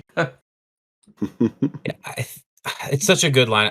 Like I mentioned before, I think the mark of a really truly excellent Vynnset players are the ones who find the time to, instead of doing the extra free bit of disruption, set up some insurance for themselves against future turns. I think you have to be able and willing to do that and find the spots to do that. I lost to Mara Ferris when she culled twice for nothing. She just had them there, and then she broke her book to make an Eloquence token, and then did Funeral Moon in response, Cull in response, Cull, and made 3 action points and then killed me. Wow. Yeah. That's pretty good. I didn't have any cards left in hand. The Cull did nothing. Except make an action point. Which is pretty good. All right, where do we want to put Vynnset? Sounds like an A, but what meta share do we want? A low. A low. I don't think she goes down from where she was in Shinjuku, because I think she is reasonably popular in the States. So I can't imagine going down from her. So I think she's going to be in the medium tier, actually. So let's say 5%. That means we have to see at least 15 players. Well, 3 to 8% is 15 players. About Yeah. Okay. Yeah, there were 20 in Shinjuku. Medium. Okay. Sure. Okay, we have done what you asked, chat. Andrew, pick a hero. How's about we go for let's talk Katsu. Get another one of the aggro decks out of here. Who people have been looking at since Victor's LL. Yeah, this is a very, very interesting deck. This is a deck that if you let Surging Strike hit, bad things are going to happen to you. And a lot of these decks, like Oscilio, Cindra, they're not really interested in blocking Surging Strikes. So I feel like this deck has a very nice angle into some of the decks in the top section. We've also seen Katsu, I believe Katsu won Australian Nats, so he did, yes, and that's not a small Nats either. So, I mean, so we were talking earlier about like what the fastest aggro deck is. I think like if he's getting his hits in, Katsu is the fastest aggro deck. But he has to hit. But he has to hit, yes. That's why he's good into Oscilio and maybe Cindra, but most of the other heroes can kind of outlast him. Like even Fi's willing to give up equipment to stop his on hits because his hands will convert way better than Katsu's will. You have to be able and be willing to block one more than the power, because he's got so many +1s now that he can do. Yep. Tigering, Reflex, Ancestral Empowerment, right. Shurikens. Yep, the Katsu Shuriken. is I don't think better than we haven't seen as much out of the Shurikens. I think it's mostly still been breaking That's scale. true. But yeah, he could be on Shurikens. But still, like if you are unpracticed, if you don't know how to block into Katsu, he will run you over. He still kind of gets folded by like blocking a Surging Strike 6 a lot of the times. It can be. It can happen. But like the thing is, even when he's not getting the hits, if you are not able to truly punish him, like you're blocking him, but you're not really punishing him back, he can still take the game long and grind it out, because Kadachis are very powerful for that. So, even like the heroes like Kassai, right? Just because she can block him out reasonably and has the armor speed and has the stuff, it is not by any means a free matchup for her. So, is he the best right now? No, I still don't think so. But keep an eye out for him, right? He could surprise some people. Anybody that brings Katsu to the Pro Tour is going to be terrifying to sit across from, because they are very good at the deck. Yeah. I'm kind of leaning. Yeah, I'm somewhere in this section here. That's got to be low B. Low B. Or very low B. Do you think there'll be more than 3 players? No, yeah, it is. Well, would it be lower? I could see it go down to very low. I think he is one of the victims of the condensing meta of the Pro Tour. Sure. Yeah, why play this ninja when you could play Fi? Yeah. Fair. All right, Damien, what hero would you like to talk about? Oh, we got a question in the chat. They said, "Is Hala on the list? I don't see their icon anywhere, but maybe I'm missing something." Hala's not on the list because we're not going to talk about Hala, guys. All right. Who? Who? I don't know what you're talking about. Damien, pick your hero. Excuse me, who? This is the matchup I've had the most games into in the last week, I think, or so. We're going to talk about Eugene. It's funny, it's specifically him, too. That is not where I thought this was going. I've played Eugene like 30 times in the last week. It's actually quite a lot. All right, so tell me about the position of Eugene in this meta. Okay. Eugene, he's got to be S tier. Representation is very low. He's a great pick for we knew that, but tell me more about it. He just like casts the Blood Rush, and he casts the Sand Sketch for the Blood Rush and doesn't discard it, and you just die, dude. It's like crazy. He has a 1 in 6 chance of completely high rolling the bejesus out of you, and he has a 1 in 6 chance of just laughing and still maybe beating you. Mm-hmm. Yep. I have played against Eugene quite a bit as well this last week, and gone about 50-50 with him. So, Eugene will do what he does best. He'll roll Scabskins, he'll hit a 6, and I'll go, trigger Skull Crushers, and you'll go, I'm dead. My favorite part is I think Eugene makes the Rhinar community worse, because I don't think people can play Eugene's deck. If people try to they cannot. People try to emulate the deck, and I'm like, you watch him play compared to what other people do, you're not playing his deck correctly. Yep. It was very funny. Like last time we put Eugene up here and we put Rhinar down here, so it's like there's a big gulf. It's like watching people try to play a naive deck, right? Yeah. All right, let's talk about Rhinar as well. So I guess Victor leaving is bad, because Rhinar was one of the decks who could consistently clash with this deck and deal intimidate stonks down. Yeah, intimidate, blocking cards, and all that. we did see Eugene smack around a lot of victories at Yokohama. Yep. Did this hero get anything new? I think he got the arithmetic card, right? No, he I got that thought he new runs that. card. I forgot. He got the which 0 one. for 6.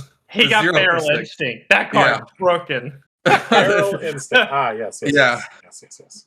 Boy, So- what a card! Like, Dude, when they hit a 6 on scab skins, they can always convert 3 dude, AP if nowadays. you've literally done anything this turn, this is free. Like,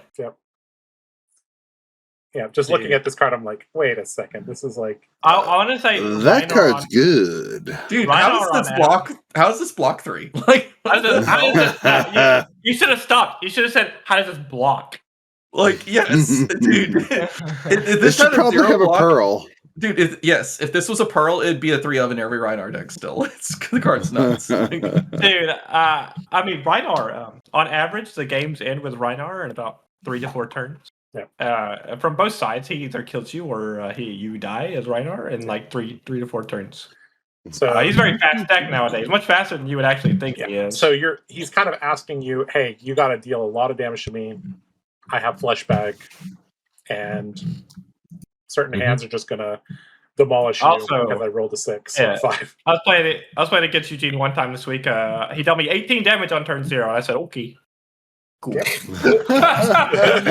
I think, well, I will start the game at 22. You got it, bro. Hope I get there. All right, And he goes, break Savage Smash. where do we want to put non-Eugene Rainers? I think the hero's pretty good. The deck Actually, kind of the- eats the itself every hero- once in a while, but The hero is actually decently repped as Shinjuku, I think. yeah, I think it's no, low B. I think he's around it- Valda. yeah. Yeah.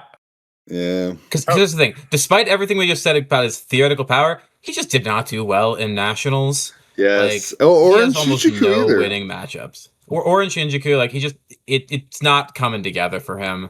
I mean, Rhinar has the potential to win any game, but like, can he do it? It's like, do you do it? Is the question, right? Yes. yeah. Did I you think embrace the 0 of variance? them And day 2? did it work Yeah. for you? Dude, just like play Skull Crushers. If you play Gamblers, you're a coward. That's how it is. Yep. It does seem like Skull Crushers is the better choice, which is funny. Yeah. One day they'll print a Eugene C specialization. Maybe Eugene will be. Please. Maybe Eugene will be the next brute hero. Yeah, maybe.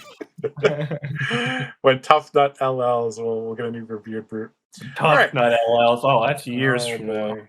Yeah, it could be a while. All right, let's talk a little bit about a warrior. Since it's my turn, let's talk about Boltyn. Hell yeah. All right, Oh, so man. this is a hero that I've gotten a lot of requests for making updated content on because I made a list or a deck tech on combo Boltyn for Yokohama. Currently, I think this metagame is quite hostile to combo Boltyn. Now, that is a minority in the community. I know a lot of people that play Boltyn say that combo Boltyn is a abomination. So let me talk mostly about Raiden, and then we'll touch on combo in a little bit. So Raiden Boltyn has been consistently okay for quite a while, especially since Compendium gave him a bunch of new cards. Roaring Beam is nice. Blessing of Balana is nice. The new Blessing of Aegis card is also quite good. That one came out recently in Omens. And, cards like Duty Bound Blitz allow him to keep up with aggro decks. The issue with Boltyn is that a lot of your value comes from people blocking you, and you just look at all these aggro decks in the top. They're never going to block you until you send a Lumina, and then they will reluctantly block you and then move on to hitting your face. So you're just not fast enough. You're not consistent enough as Boltyn. I enjoy playing Raiden Boltyn, but I feel like you have to do something broken instead of playing a bad aggro deck. So that's where combo comes in. Combo Boltyn is quite decent against some of these heroes. However, Jarl is a issue because he can pretty reliably blow up your chess piece. A lot of these aggro decks, you're going to have to coin flip and run the more YOLO version of the combo deck. Gravy was always kind of an issue. You have decks like Mario, which are kind of a coin flip as well.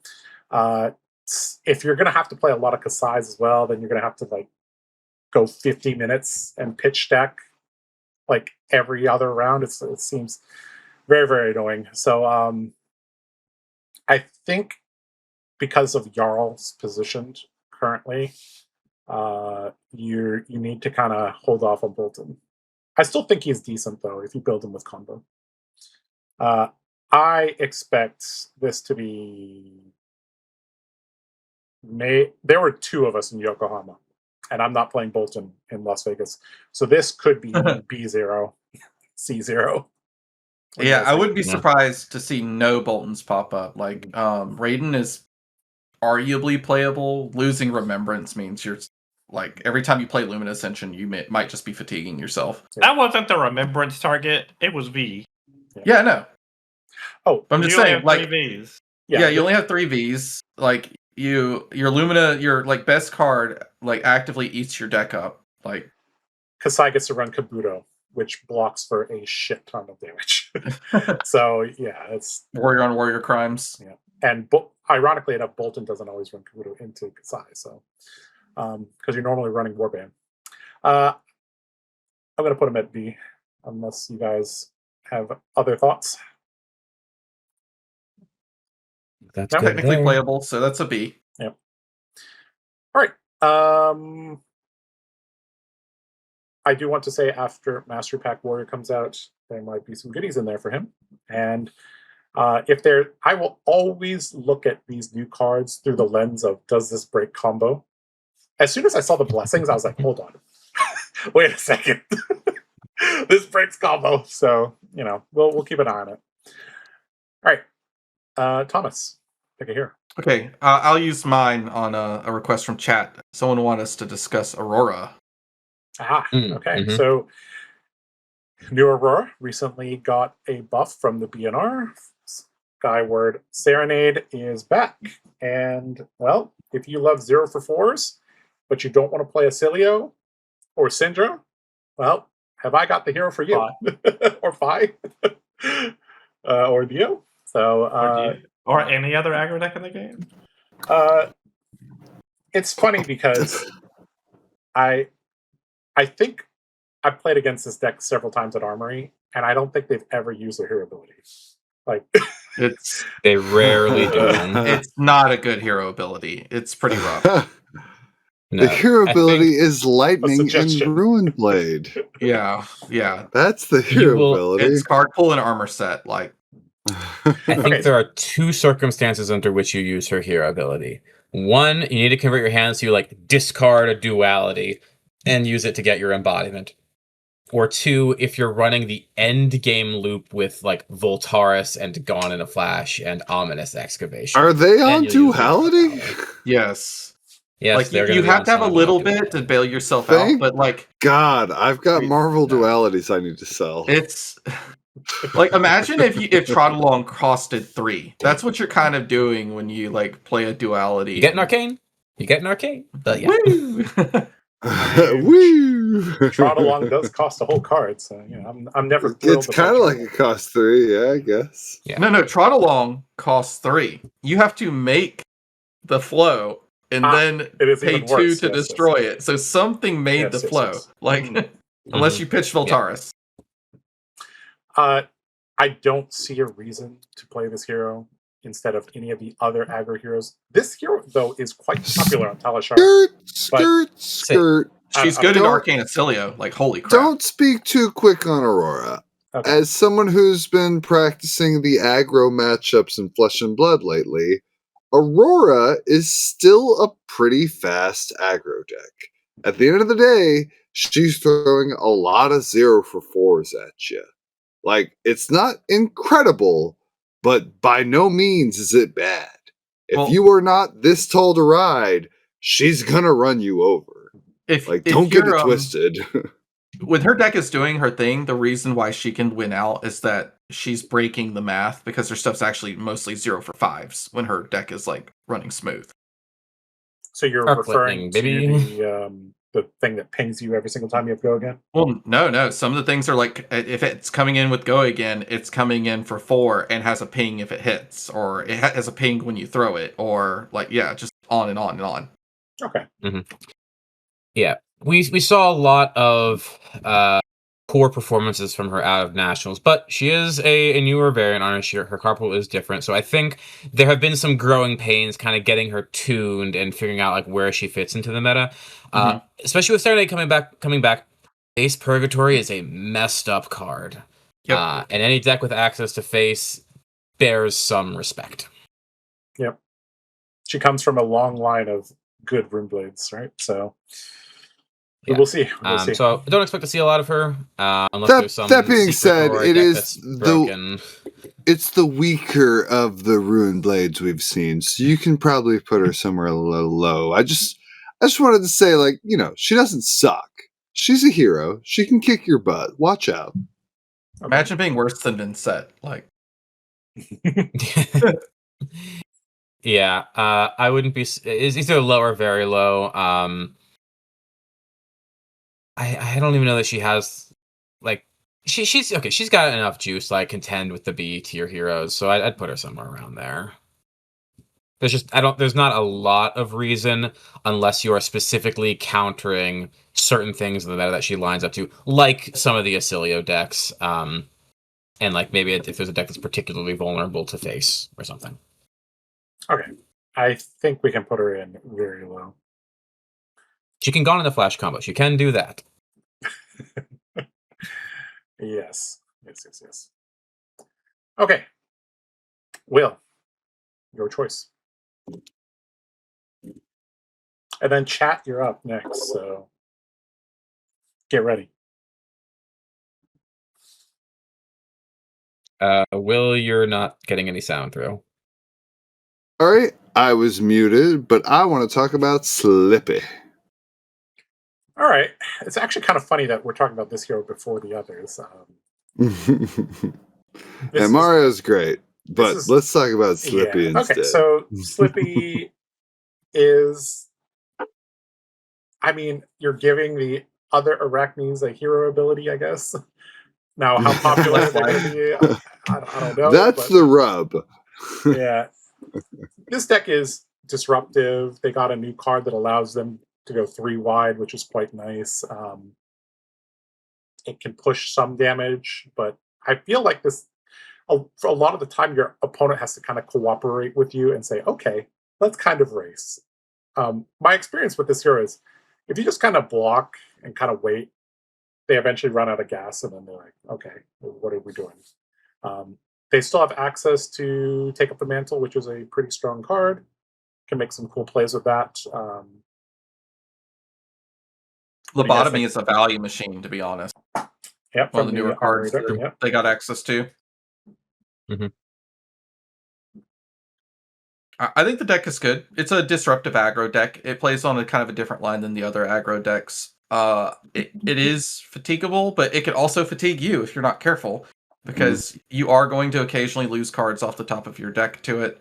It does have access to Codex, and it's very good at using Codex, since it can almost always convert a hand with Go Again, compared to other assassins, where if you don't swing into them, sometimes they look at the Codex and think, I can't use this.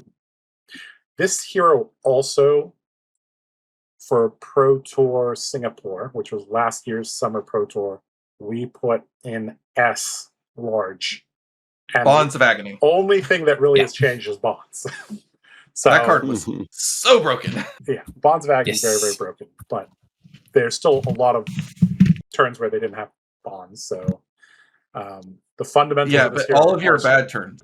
Yeah. But all of your bad turns were fixed those. by the 3+ bonds that you played per game. Let's not forget that occasionally you could Codex a bonds and have your equipment turn it on. Like, sure. Yeah.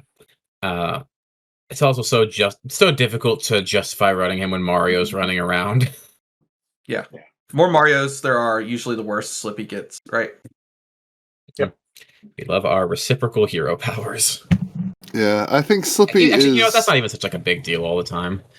But yeah. No, Slippy can win against Arachne. It's just a rather Mario. But you're right. Like, the more Marios, the worse Slippy gets. And Slippy is quite good on the disruption front, but there's plenty of things holding him back. So, yeah. Okay. Where do we want to put Slippy? Can't go in D. We already know that. Very low. Yeah. Could be maybe a little bit of more representation than we expect, because he does kind of beat up on some of the greedier aggro decks. But I wouldn't expect more than like 5 players total, though, and I think that so that would be lands you in low. very low. Very low is 3 or less, right? Very low is 3 or less. I could see 3 or less. Like 5 was me being 3 or 4 generous. I think. Okay. Yeah. Okay. All right, we'll stick them over there then. Okay. Chat, you're up. Chat, pick a hero. And Thomas and Will, anything from chat recently? Yeah, there's someone joking about us talking about Prism. So, and then there was a what about Zyggy? So I guess we want to talk about Illusionist. Mm-hmm. Yeah, definitely. Let's go with Zyggy, and then maybe we could bring up Fang soon. We've got a couple people been asking about Fang as well. Okay. All right, let's knock off a few heroes then for you, chat. All right, so Zyggy. Cutie Pie and Ludwig just got engaged. A couple of people want us to talk about Cutie Pie and Ludwig. We are not the correct. I almost said podcast. And I'm so disconnected from that scene now. Like, that's news to me. Anyways. Tell me when some fab heroes get married. That'll be good news to me. Okay, Zyggy had a pretty good performance at US Nats. We've been seeing there's mainly 2 builds. There's the Iris build, and then there's the Reality Refractor build. I don't know if you've tried to build Zyggy the correct way recently, Andrew, but I presume the correct weapon is not that playable. So, yeah. I think they even said in the article recently the Aphrodite build was intentionally released unfinished. So we'll see some more stuff for it later on. But for now, like, it can do some things. It really can. But you are definitely better off playing more towards the board state with him. Okay, this is another hero that I don't understand very well. So can somebody explain to me the differences between the Reality Refractor and the Iris of Reality builds? Okay, so pre-Victor LLing, you kind of had to go with like high value Reality Refractor, because if you ever tried to Iris, you had to deal with a 10 to 15% Victor representation, blowing up your weapon with a block and losing your action point. With the Clash of Bravado? Oh. Yeah, with Clash of Bravado. Yep. Okay. So, Victor's gone now. So Clash of most of Bravado the other Guardian decks kind of gone. Yep. Other than Pleiades, most of the other Guardian decks struggle to convert Clash of Bravado effectively. I think Betsy runs it still. Betsy runs it. Oh. Betsy can run it too. Betsy can run it.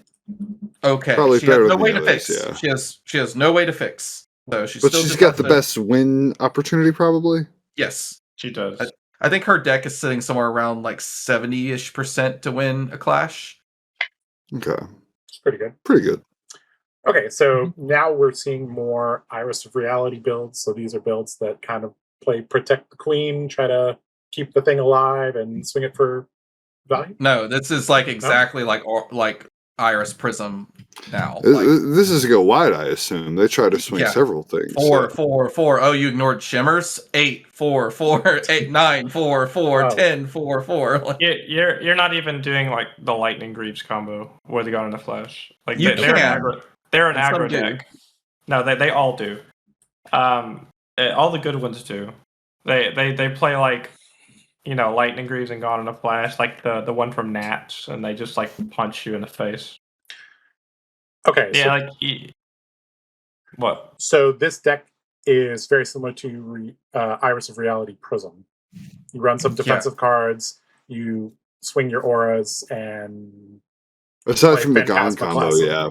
Okay. But Ziggy has so many 0-cost auras. So it's just like pitch a blue, swing an aura for 4, go again. Play a 0-cost aura that gets about 1 point when you play it and 1 point when it leaves. Swing it for 4 as well. So it was effectively a 1-card 4 into a 2-card 6.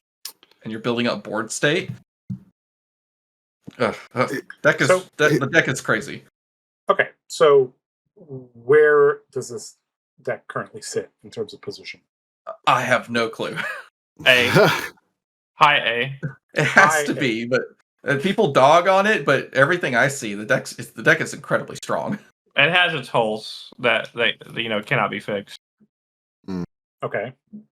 Yeah, I think it has to reprove itself in the new meta into especially the more aggro slanted things. But maybe it can. I would need to see that demonstrated before I would feel comfortable putting it A personally.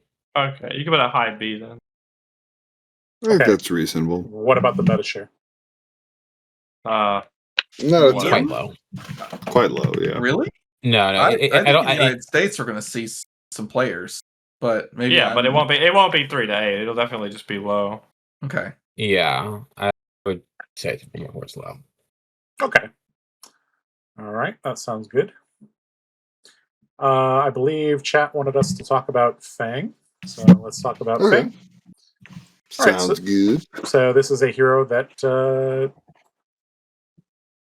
is very similar to Kassai. Ironically enough, though, this hero is quite favored into Kassai. There's several ways you can run Fang, but I think kind of the consensus now is you run 6 to 12-ish blues, you run some D-reacts, you run a bunch of instances to kind of sidestep things, and there's that new card that eventually gives you a resource. Is it Draco Fire? Not Draco Fire. Yep. It is Draco Fire. Okay, so it is Draco Fire, yeah. Yeah, so great card for him. Yeah, it's a pretty solid card. I mean, people are like, "Oh, it's not Tooth of the Dragon." I'm like, well, if you can convert that one resource, like pre-combo, it could be even better. Before you have 3 VLT. Tooth of the Dragon doesn't save you. Yeah. This turns your doesn't save your hand. Turns your reds into yellows, which is enough for him. And sometimes you have 1-cost finishers like Hunt the Hunter or stuff like that you can play later in the game. This is a hero that always seems to have 1 or 2 players that go pretty deep into tournaments, and then they finish 9 to 16. They just never make top 8, so not exactly sure why. This hero, I guess the main reason is because it's a little bit soft into aggro, because you have to go on a quest and then you're above rate, but sometimes it's difficult to get 3 fealty. So, yeah. Just get I out think this hero's a joke. I think it's so poorly designed. You think this hero is poorly designed? I mean, it's a hero that probably they probably should have changed the fealty requirements between CC and limited or something like that, or changed the hero ability slightly. I don't know. So anybody can stop what Fang is doing, because he does need some small amount of pitch cards, right? Right. And if you roll into the game and you don't have Grains of Blood Spill equipped, your opponent can literally lay down their hand every turn, and your defense reactions, your overcrowdeds, your Warmonger's Diplomacies, and whatever random other non-draconic cards just starts to build up in your hand. And you can only do that with the 8 defense reactions in your deck, though. Yeah, you need to be reasonably your defensive. Your cards all have to block 3, and you have to play at least 8 defense reactions. But if you just decide to not let him hit you, he can't pitch anymore once he's met his mini game. And the number of times I play a lot of more defensive oriented decks, the number of times I've had a Fang break a fealty and then throw an overcrowded into me is just too many to count. It's a really funny thing when it happens. Or if you've ever been hit by a draconic Warmonger's Diplomacy, that's also a banger. That's interesting. Normally, I feel like unless you're a very, very defensive deck, eventually Fang will be able to get the cards out of his hand and start churning through the deck. But yes, there are some fail states there. I think Yeah. the deck, if you're trying to snipe like Kassai,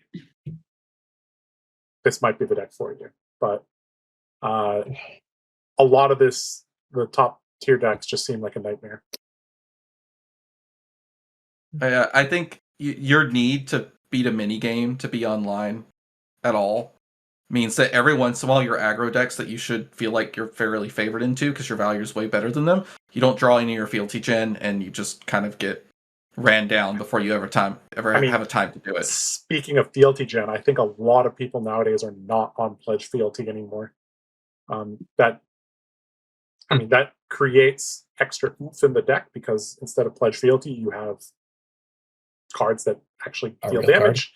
But it does create situations where sometimes it takes like turn 7, turn 8 to get online, and even then, it's like even if you get online, a lot of Fang hands want you to have 4 fealty because sometimes you draw like a Blade Flare and you want to play it out. So, I think this deck literally has like one purpose in this metagame is to like bully the crap out of Kassai, but I don't know.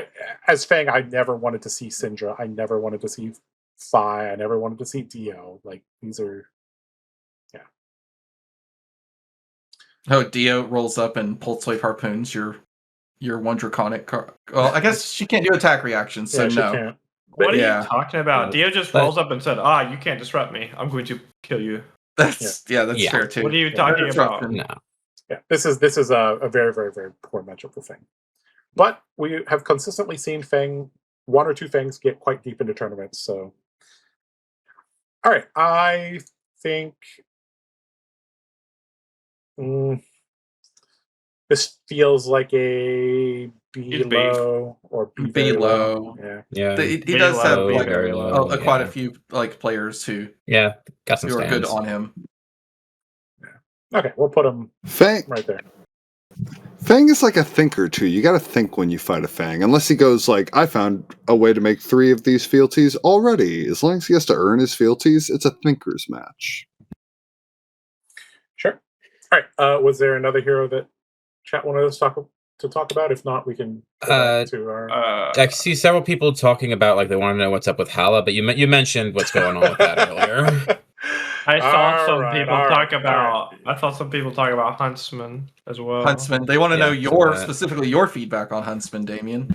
Yeah, this deck's great. I think this deck is at least A tier right now. It beats a lot of things. A lot of people make the joke that this deck can't beat Sledge. That's not actually true. You have to play really tight. You have to set up like some really nasty turns, but you could definitely just beat Sledge. It's got a great Oscilio matchup. Gone into Flash specifically. You could play Oasis to make the spell version fine too. Your Vynnset matchup is like the most sketch thing in the world though, like from both sides, because you like Hunter and see Deathly Blood and you go, do you want to end this game in the next 2 turns? The gamble of putting 4 Deathly Whales in their Vanish Zone. I think if you play Graven's Call, you have a fine Kassai matchup because it clears Southwards easily. Mm-hmm. And then you've got like a pretty good Dio matchup. Obviously, you're an assassin. You take cards out of their deck. It's very good stuff. You have a decent Draconic matchup across the board. Excessive Blood Loss is a very busted card. In both of those matchups, their whole deck's basically red. And then you just got like a good spread. I mean, you have like a weak Gravy matchup, but if he's on the downcline, I think it's a very fine pick. I think Dash Out is a little scary because you're running 3 cards in your deck that make you have a 2-card 4. Like the Hunter and Hunteds are liabilities in that matchup. I'd hope you can. You almost want to side them out, but then they can win you the game like on the spot. No. If you just literally think about the math of Hunter or Hunted, it's 3 block if you cast it. So it's a 4 block that gives you silver to buy back your gloves. So the math pans out. That's you never cut it. You never cut it. It's broken. But if you don't see them and you draw them really late, then yeah. It's still fine. I mean, you hit it, you hit 0 to 60, you go, I make 4 silver. I just removed 4 cards from your deck and gained 2 glove blocks. Come on. Not to mention if you snipe a card out of the hand. I think there's no way to make the Gravy matchup like that playable as Huntsman, like unless you're willing to devote like Pilfer the Tombs and stuff. And even then, like I know you have like the unmakes and stuff, but Oh man, It's it's better, still but it's still not that great. Also, this deck got hurt really bad by losing Remembrance. That's what I wanted to bring up. It got hurt. It got hurt an okay amount. It played one copy of Remembrance most of the time. It just means that your codexes have to be like you can't just play all of your codexes on first cycle, and you can't block with any of your surgical extractions if you're planning to rip the last hand of the game. That's all it is. It's not that big of a deal. You also have 6 Command and Conquers now. That's it. Like if Command and Conquer is your win con, you don't have 9 or 12 of them anymore. You have 6. That's it. Okay. I feel like this is going to be a pretty represented deck, even though you guys have mentioned some issues with the hero. Mm-hmm. Right on the cusp of low, but in medium, I think. And I think it could be an easy medium. Yeah, I'd be comfortable putting it in medium. A or B? Yeah. I do think Huntsman did in some aspects get better after the Remembrance ban because you don't have to deal with opponents' power cards multiple times. Once you take them out of the deck, they are gone, perished. And one of your bad matchups, I think, was Victor, right? Just like all the block cards, the gold main estates, you just couldn't beat his pure numbers. Sure. Mm-hmm. You guys comfortable putting him in A? Yeah, 100%. Okay, sure. All right, Arachne Huntsman in A. All right. I forgot whose turn it is. Is it Will or is it me? I don't know. Let's just start from the top again. Andrew, pick a hero. Sure. Okay, so we've talked about a lot of things. I think we should take the moment now to talk about the actual smartest hero in the game, who everyone's kind of been talking up, and that's Lyath. Okay, so 5 intellect plus the ability to talk a big game. Can you do math is the question, though. We watched the stream game, and we watched the player fail to do math by 1 point 3 times, and it was painful. But if they called 1 might token less on each of those 3 attacks, I'm pretty sure that game wasn't close. I don't even think he gets to the point where he plays the third talk a big game. Yeah. All right, so this hero has a decent amount of evasion, so you do have to prep a D-React, or they can, if they notice you're not on an arsenal, and they know you're not on things like Oasis or Prevention, they can quite easily just name 3 or 4 plus all your armor and kind of go from there. This hero is fairly complicated to play because cards become exponentially more complicated when you have more cards. And yeah, I feel like this is a hero that we haven't seen much, but maybe somebody broke something and has something prepared for Pro Tour. I think there could be something there, but I've got wild. I've got 3 decks for this hero. He's like B tier. I mean, if you resolve the talk a big game for 10, the game's over. But I think the most consistent way to play it is so intimidate. Wildly inconsistent. Yeah, it's so wildly very inconsistent. But I play Hope Merchant's Hood to make sure my hands don't suck. It's I mean, the most consistent version to hit talk a big game is the Intimidate version with Bad Breath, Sadistic Scowls, and Bully Tactics. Yep. But then you're putting your mites on non-disruptive attacks, and that could be bad. Or you're running a lower amount because you're trying to resolve these other Intimidate cards or whatever. He's fine. The Fatigue Lyath deck is also pretty decent. I would put this guy in B. That's my opinion. Okay. Is this there is a little bit of a fork to him. Yep. Between his aggro and kind of fatigue variants, people have to watch out. But both variants are just lacking the juice to not just get outdone by other decks' power plays, unless everything just lines up for them. I think. Yeah, I think if you try to run Fatigue Lyath, doesn't Kassai just kind of absolutely destroy you? Why? Probably, yeah. She could just grind you down, and you don't really have any way to really threaten her in the end game, so she can bring her deck down to that small bit where she's just making gold, right? No, you definitely have a way to clear the end game. You just do a big what's the new card?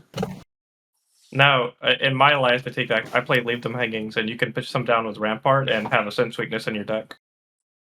Yeah, So you can intimidate the initial turn with Raise an Army to prevent like a whole blue swing, Mm-hmm. and then you can like do it again if you want. Block with That's the gloves, reasonable. and then cast Sense Weakness and destroy all the Cell Swords. It's like fine. It's a fine matchup. You play Rampart and Heart of Findle and Riches of Triple Donny, so you get like you get that loop going on. So that's nice. Sure. Okay. Lyath in low B. All right, Damien, pick a hero.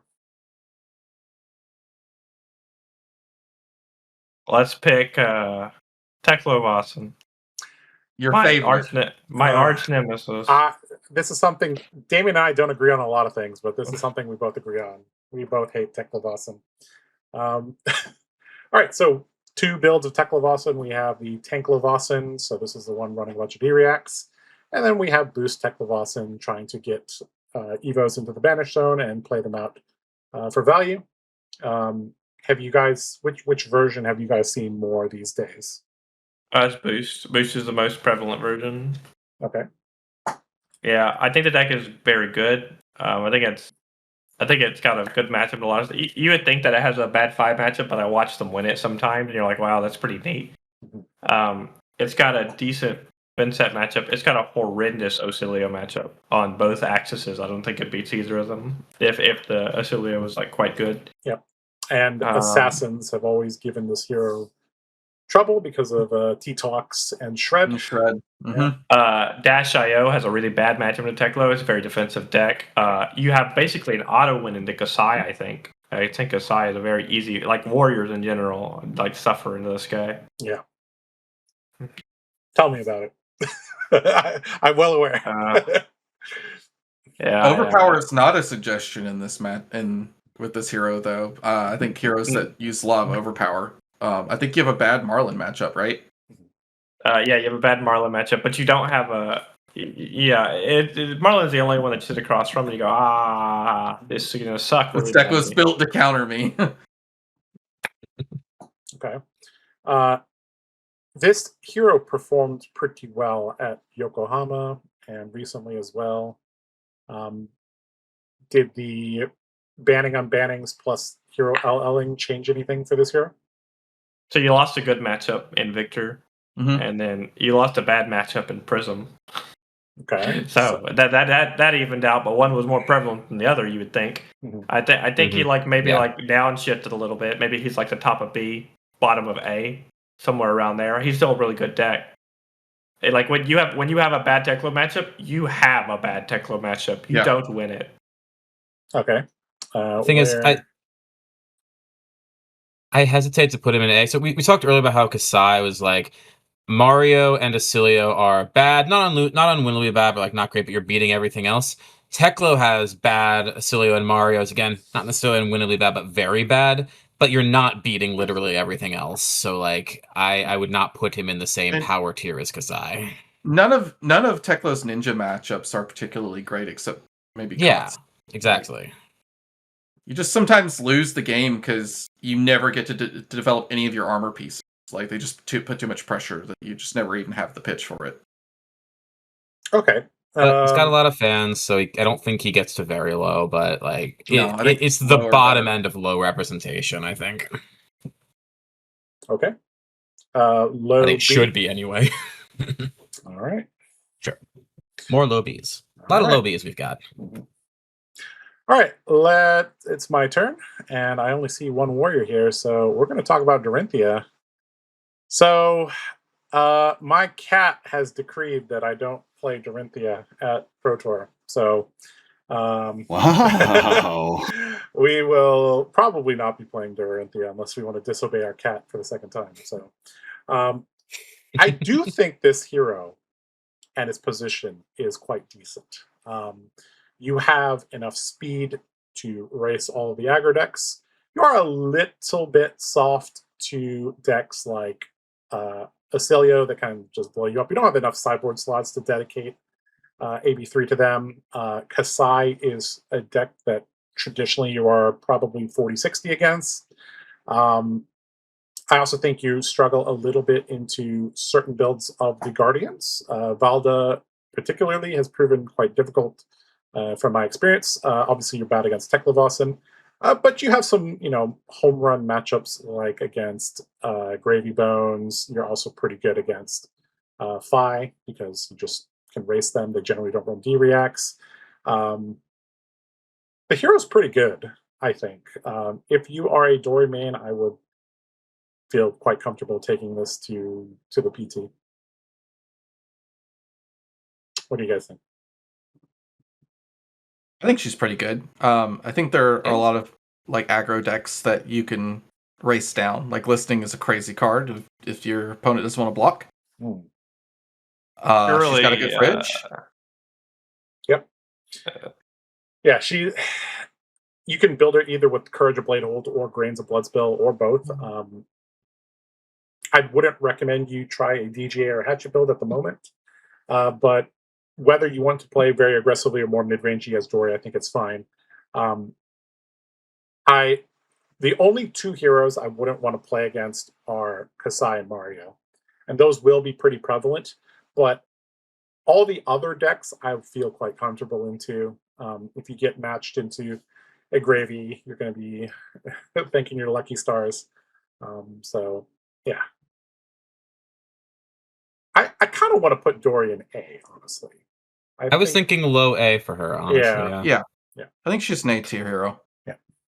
I think she's a specialist hero, though. Yeah, this kind of reminds me a little bit of the Worlds in Philadelphia, where I took the agility-based Dorinthea deck to Worlds, and it's like, okay, you have the speed to beat the crap out of Cindra, you have the mix-ups to deal with Verdants, and you just destroy Gravy. So when the metagame is very narrow, Dorinthea can be built in a very, very narrow way to deal with those. But this meta is a little bit wider, but she still comfortably handles a lot of the top tier decks. So, yeah. Any other thoughts on Dory? No, I think that's a good final warrior spot. Mm-hmm. Yep. Dawnblade for 3. Dawnblade for 3. All right. Okay. The Dawnblade. Thomas, I can hear. There's a couple asks for Archaeo, and considering I used to play him quite a bit, we could talk about him. Okay. So let's talk about Archaeo. So, how fast do you find Sigil of Solace is the question, I guess. Yes. You are very dependent on, like, can you find your Sigil of Solaces and your Fiddler Screens very quickly, get that little bit of life discrepancy, and then your whole deck just outvalues like a lot of people.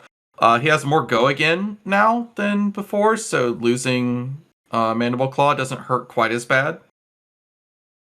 But it's still not great. I think the biggest thing holding him back is he doesn't have a weapon. Like, he just has something that's there that isn't... It's basically just a worse Talishar that doesn't break after a couple swings, right? It's 2 for 3, sometimes 4. And if you look at the meta spread that's there, I actually think he's kind of okay. Because when I played him a lot, the one near the top that I hated seeing was Kassai, but everyone else was fine. And I don't think the deck's gotten worse. I think it actually got quite a bit better with some of the other cards that came out, especially in Compendium. Okay. Does this hero deal well with Oscilio? Yeah. You have easy access to AB3.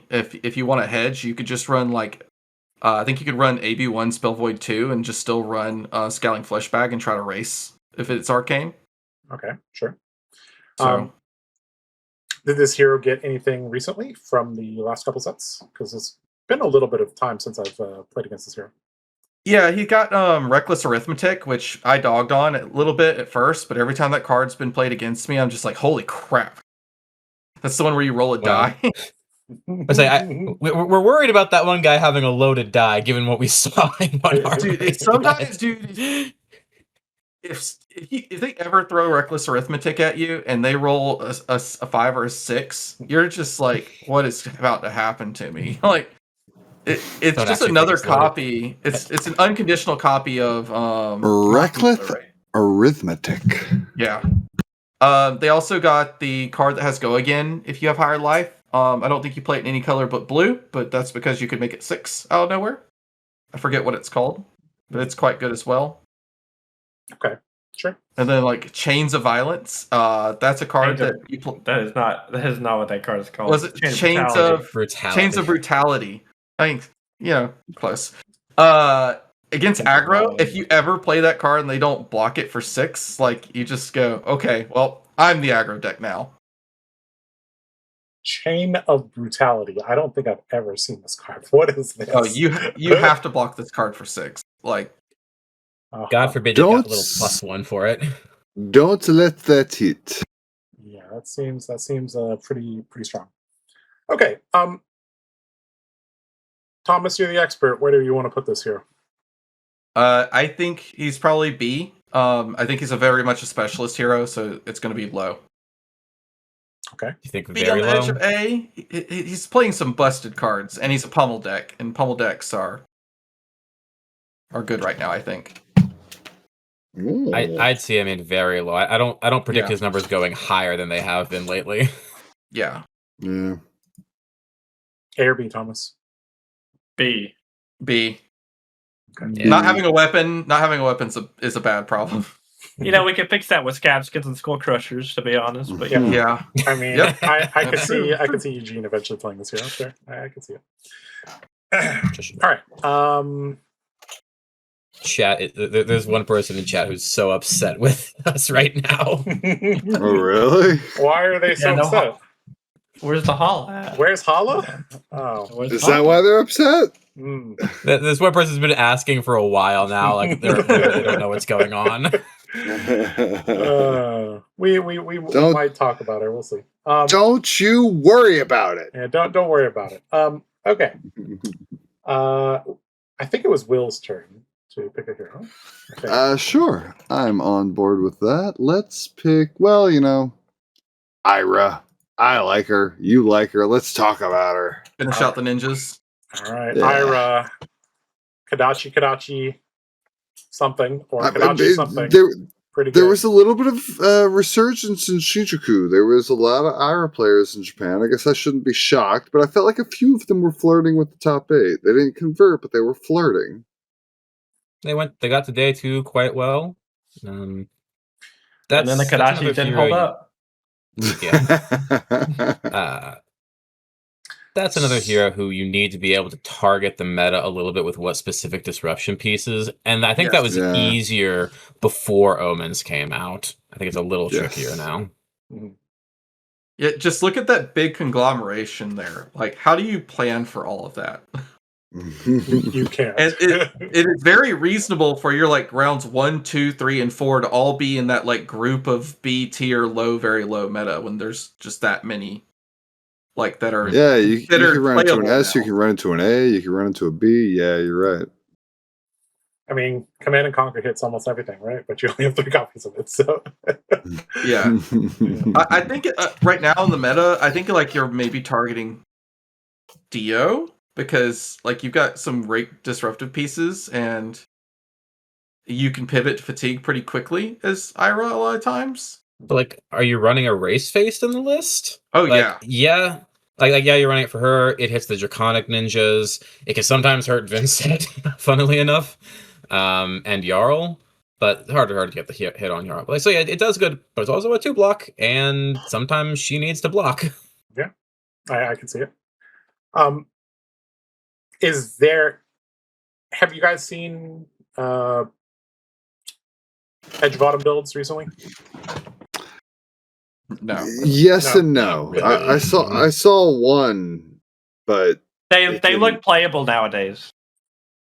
Okay, so I've seen them. Yeah. Okay, they're okay.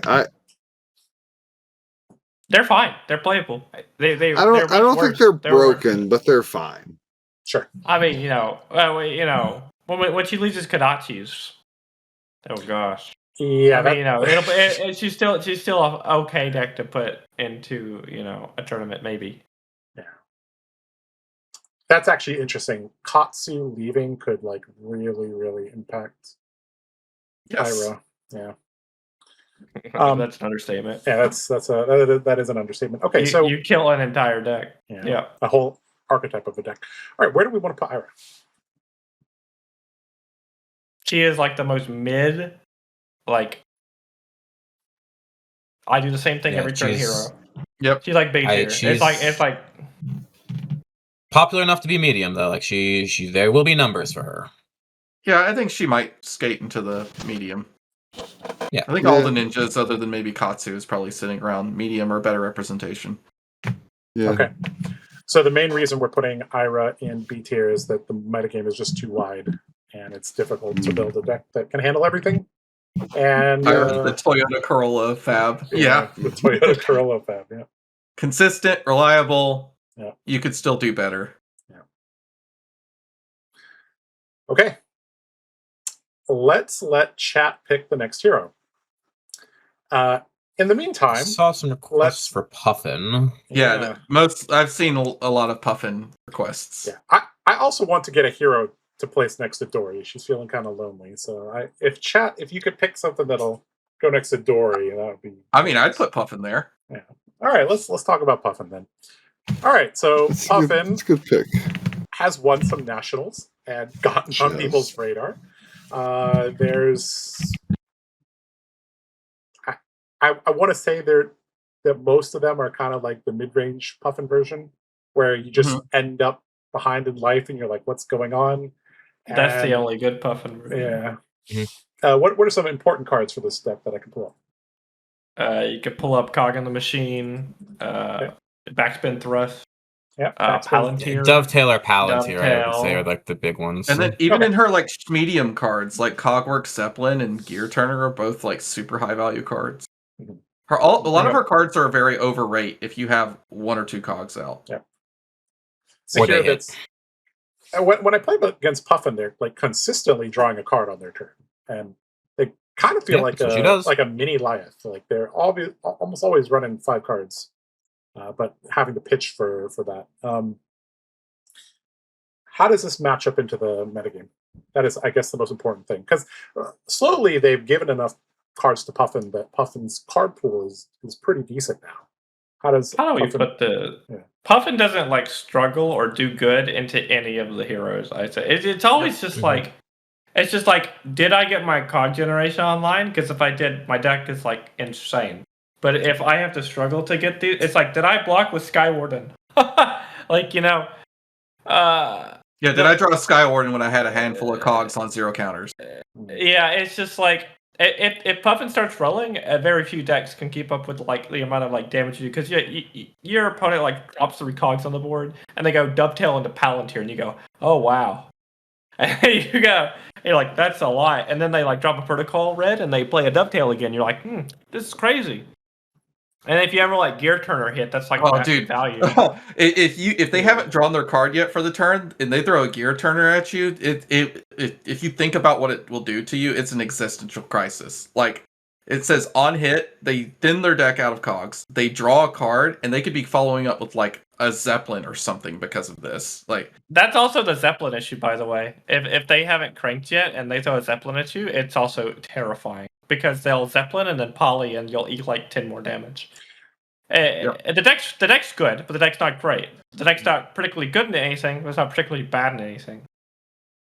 Does this deck prey on aggro decks? Because aggro decks typically do not run not like really. reacts. No, it's a mid-range. This deck doesn't prey on anything in particular, I think. Okay. Like I said, it won a couple nationals, but the numbers it's put up in general have not been anything spectacular. It's just kind of there, and I think people are unfamiliar with how to play into her, and especially how it's almost like a Katsu situation. I think people don't know how to block and play into her right now. She's been creeping up in popularity. She's been getting more powerful cards. As someone in chat mentioned, the scrap card she got last night is crazy good for her. Just for her consistency and getting her cogs online. But I don't think, and she has some very good things to do. Like if you Palantir, and take an important equipment piece from someone because they had to block with it for some reason. Like Sure. But I think So- once people know what she does and how you can play around that a little bit, she loses a lot of equity. Yeah, and other than Palantir eating equipment, she doesn't really have specific disruption to counter the opponent's game plan. No. So she either she has to Yeah. outvalue them. You have Conqueror at best, Yep. They're not even. and you're not Gravy. You don't play the amount of blues Gravy plays. Like it might look enticing to play this Conqueror card, but you don't have the blue base to support it. There is another issue with this hero is that Dio exists. So if you want to play Why a would you have mech, to play blues? yeah, exactly. Yeah. I know there are a lot of fans of Puffin, but they're like, well, we might as well just play Dio. All right, where do we want to put Puffin? I wanted to put her next to Dory, but can we move someone from low B up to B next to Dory instead of Puffin? Okay, sure. Do a little Put swap. Ziggy there because I think Ziggy's legitimately like really Sure. I like that. I could see that, sure. And then Puffin can go where Ziggy is My opinion finally is listened to. at. Hey, I'm right there with you. Ziggy was giving me nightmares for several days. Like I said, actually, he could be. I want to see the proof of it, but sure, we can predict that he's good enough for it. Sure. Okay.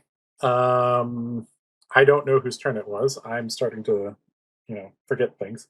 Let's ask chat for what I think we wanted to ask chat for what they wanted to do.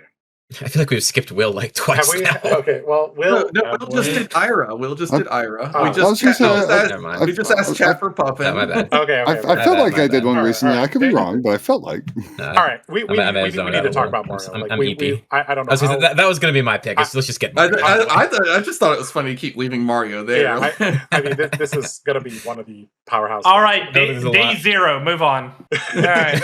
I like to call Mario like the best worst deck in the format or the worst best deck in the format. Like for some reason he's the there was worst. like a stint of them being everyone complaining about Mario but winning nothing.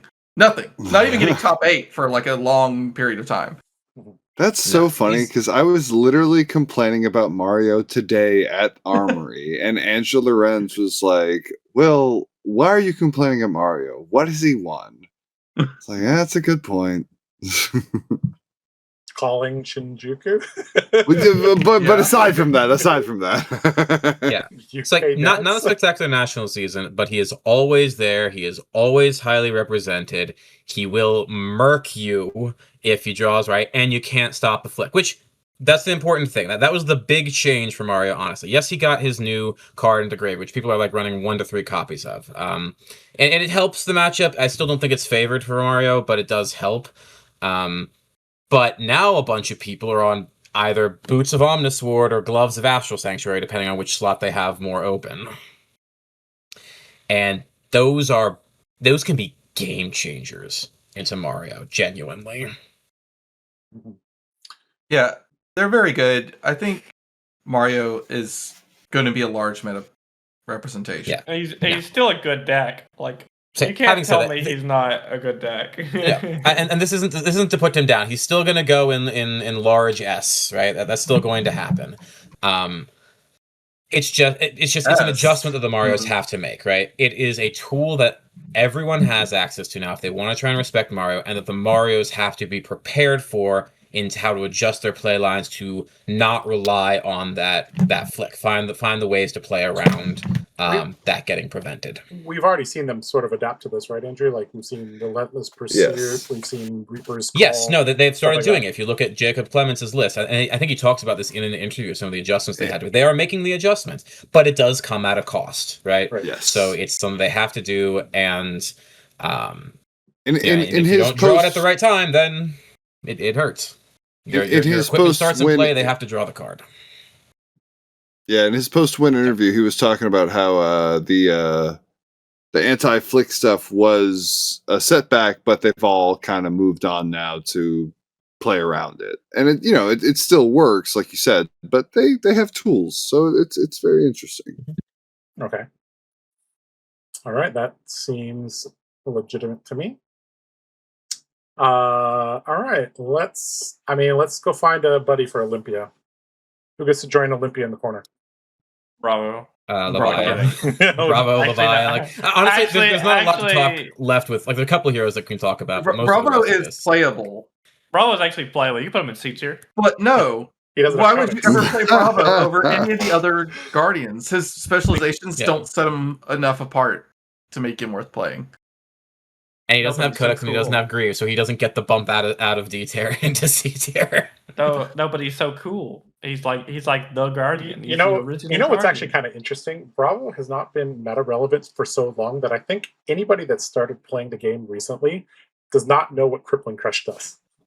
Yeah, Probably. dude, I wouldn't be surprised if like you roll. Bravo sometimes wins because you roll up and they go no blocks, and you're like, "What's he gonna do?" And then you play Crippling Crush, and they go, "Wait, What is why aren't more people playing this hero?" Like, Or they throw, Yes. they throw a Starstruck at you with Starstruck. Dominate and you go, I have been time walked. You know what's funny? Bravo's already living legended. It was just a different Bravo. That Yeah, Bravo it was a was good one. broken. The good That Yeah. Bravo was broken. that Bravo was a little bit better, had a little bit wider card pool, just a little bit wider card pool. You know, I also got to play Winter's Whale. Oh my god! Oh, bring it He back. also got to play Oakenold, and he had the largest card pool to ever exist in the history of the game. Yeah. And Crown of Here's- Seeds. And Crown of God, Seeds. Here's how you make- Yeah, And Crown of Seeds. Oh boy, Crown of Seeds. Here's Can how we you get that make back, Bravo. Alyssa? Here's how you make Bravo Showstopper playable. All right, you let them bridge into the Starbow pool for just one card. You let him be the one to play Blue Somersault instead of Zyggy. Make him revered. Dude, I'm not playing any other hero. I'm in. Like, If I could pedestal Crippling Crush, you've got me.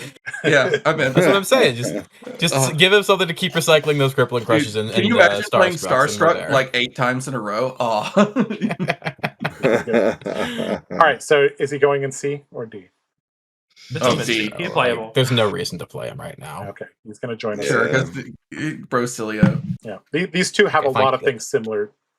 Like, it's like, why would you play this? Yeah, they're both buff. Yeah, they're also both buff. They Yeah, that's both true. have their chest out. Yeah, that is true.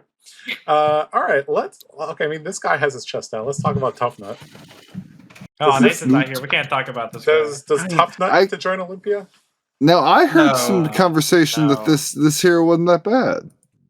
It's Well, from who, Nate? You know what's really funny is actually Olympia shits on Tuffnut. If you run Escalate Bloodshed, it's like, you must draw a card. And he's like, I don't want to draw a card. It's too bad, Nathan. You have to draw a card. no, that's wait. No, but they could just not swing their weapon and blow up Escalate Yeah, Bloodshed. yeah, well, that's what Nathan Well, eventually yeah, did, it essentially time walks them one turn Yeah, because they can't exactly. swing their weapon because you made them draw a card with Escalate Bloodshed. And then they draw Saga Sinew, and you go, "Oh, I've doomed myself." Yeah. That's pretty good. All right, so Tuffnut generally built as a swing something with go again into swing rock value deck, running a bunch of toughness generators like tough smash up. I think is the card that generates toughness tokens. Mhm. So he tries to extract more value out of his one card on blocking, and then kind of go one or two wide. Sometimes has to rely on scab skins. Sometimes just has cards that have go again. So a good value deck, but we haven't seen this hero put up anything. And You just it might be a get while. flattened by all the ninjas because you're good at blocking Zero for like disruption. 6 or 9 or something on the first chain link, but then chain links 2, 3, 4, and 5. Yes. You're just like, well, I guess I'm taking 12, sending back 7. Well, and even into Gone Oscilio, who you do get like the full 4 on, like the normal thing, you just don't have disruption. So you're playing value. You're not really getting ahead, and then they just blow you up one turn and you lose. Yeah, I can see it. You would think he'd be good into Zyggy, and I don't even think you're even good into Zyggy, even though your weapon says blow up board. I just think you get killed by everybody. I think this is our first. I don't know if there's going to be none of them, I think but this there might will be like our one. first C I- very low. Yeah, well, very there'll low be a key. couple. There'll be a couple. I Like two think there will tops. be some people playing this. Mhm. Thanks, Maybe Nathan. 3. Nathan sigh out like 2 or 3 guys out there that watch our channel. I do remember that Hell time. It's yeah. like Tuffnut's a great deck, and then brought Rhinar and would have done much better. And it's actually quite funny because we asked. It happened to be a fucking tough and event. he would have been like 4-1 or 5-0 if he actually brought Tuffnut, but he went like X something because he brought Rhinar. It was actually very funny. His matchup spread was actually Tuffnut favored. All right. All right, let's just go through these one by one. Pleiades. We have two Pleiades. of the Best Pleiades players in town. Yeah. Okay, I still love this deck, even this without deck Millers. This deck is still A tier, I think. Yes, it's very playable. Being able to guarantee Test of Iron Grip is super messed up. No hero stands alone is broken when you resolve it. That's the one that blocks out of Arsenal for 6 if you have the right setup. Righteous Cleansing, being able to be looped, is really strong. A lot of them are running more Peck Perfects now to kind of counteract the people who are willing to block, like Teklovossen. So you don't have an auto loss in Teklovossen. It's just very rough. I think the deck has super good numbers. As far as numbers deck, there's isn't anything better than Pleiades. She's got the best numbers on defense. Yeah, on defense. If LSS could print me a Miller's adjacent type hammer, that'd be really cool. Hint, hint, wink, wink. I think that is very, very unlikely to happen. Well, give us a guitar called the Shredder. If you have an aura suspense and this hits clash, the loser puts the top card of their deck into the graveyard. Easy, like bit rough. Let's talk a little bit about the matchup spread because we have a lot of the heroes here placed down. How does Pleiades do into this section here? Man, Kassai went from auto win to that's really scary. Like, well, actually, no. I think the Kassai matchup's fine because of no hero. I would always beat them by looping that card. That card's really broken. But it was auto win, but yeah, but now it's just favored. In the Dio matchup, you're a fatigue deck. Your numbers are broken on defense, so this matchup is fine and very favored. The Marionette matchup is very the Marionette matchup went from like really favored to just favored because we lost Millers, but you gained no hero, and no hero is very good into like Kiss of Death because you could toxin me, but I've still blocked for 1,000,000 with one card. I think you have a fine Oscilio matchup. I think it's pretty hard to beat Spell. But you can do it. Oscilio is like if you're not tech 4, it's just an auto loss. You can still fatigue Cindra. It's a bit harder. To be continued goes up to like a very nice margin when doing that. Yep. You have a very bad 5 matchup. Yeah, it's like the by the books have to really do a lot of work, and you have to find some really choice command and conquer pummels to have a chance. You have probably an even Vynnset matchup. It's very hard.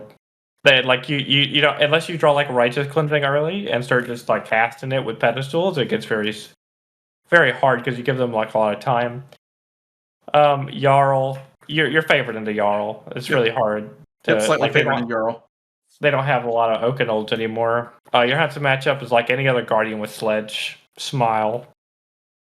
Your Zyggy matchup is amazing. You have 3 pedestal Clash of Bravado, and you can rig the Clash every time. You just run them out of cards. Then Josh has I've never lost to Dorinthea with Pleiades. Deck blocks too good. Sure. Okay. Is she gonna join Dorinthea in the corner? I don't know if she might be 1 to 3. Actually, I think she's like right on the other side of Dory. Like I think very low. I think since me and Damien aren't taking her, it's going to be like 1 or 2 people might bring her. Because there are people who are like in like the Pleiades purple, they're Pleiades stands, and they really like her, and she is still very, very playable. Okay. All right. All right, let's keep going. Maxx. Why would you play him when you can play Dio? Is the short of it. Nitro Mechanoid. This Nitro hero is being Mechanoid, here. of course. Mechanoid as text just feels like it's not quite enough. He lost one of his better matchups, funny enough, with Prism, right? Didn't he have like a really weirdly good Prism matchup? It was well, favored for him, but it wasn't like incredible. Like I beat Max's sometimes, like on reasonably regular occasion. Okay. So the game plan of this hero is get out some hyperdrivers, resolve a Nitro Mechanoid, and hit the gas, banish a bunch of things to get action points, and smack them. Oh, With your actually, hero. there is one thing. There's one thing Maxx has over Dio. He has a much better Vynnset matchup. And it's by a lot too. Okay. If you look at his headpiece that he plays for the AB slot, I forget its exact name, but it's Yeah, one that of new the new headpiece. ones. It says you can remove a counter from a hyperdriver rather than take an arcane damage. And so if you ever cast Supercell, you gain like 20 life. That's crazy. Yes. I do. That is one of the reasons to play Maxx. That new helmet is very good. I'm trying to find it. Yeah, it's like Embryo. or Breaker something. Helm. No, it's got 81. Embryo base Vizier. Yeah. Okay, let's see.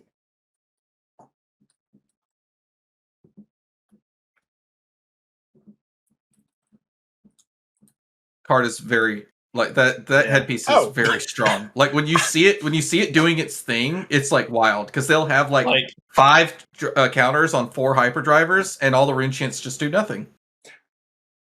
Yeah, his headpiece is like so good. As a Dash player in Sage, I should know what this card is. Don't love what this says, but I love it. It's pretty good. Okay. Yeah. Is Maxx gonna be represented at Pro Tour? It'll be B very low. There'll be at least one Maxx player, I believe.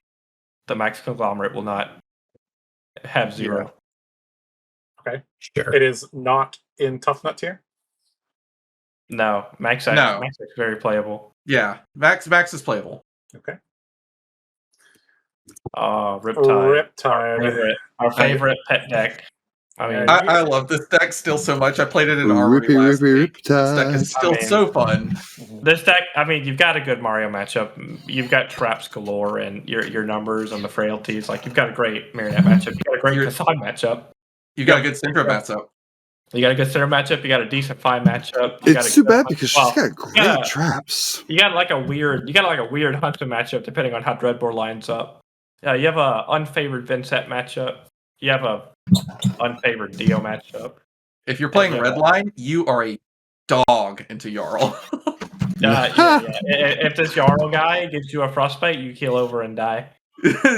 And then you've got a good Zyggy matchup and stuff like that. I mean, Dreadbore is just like a card with text that is really broken. Oh, yeah.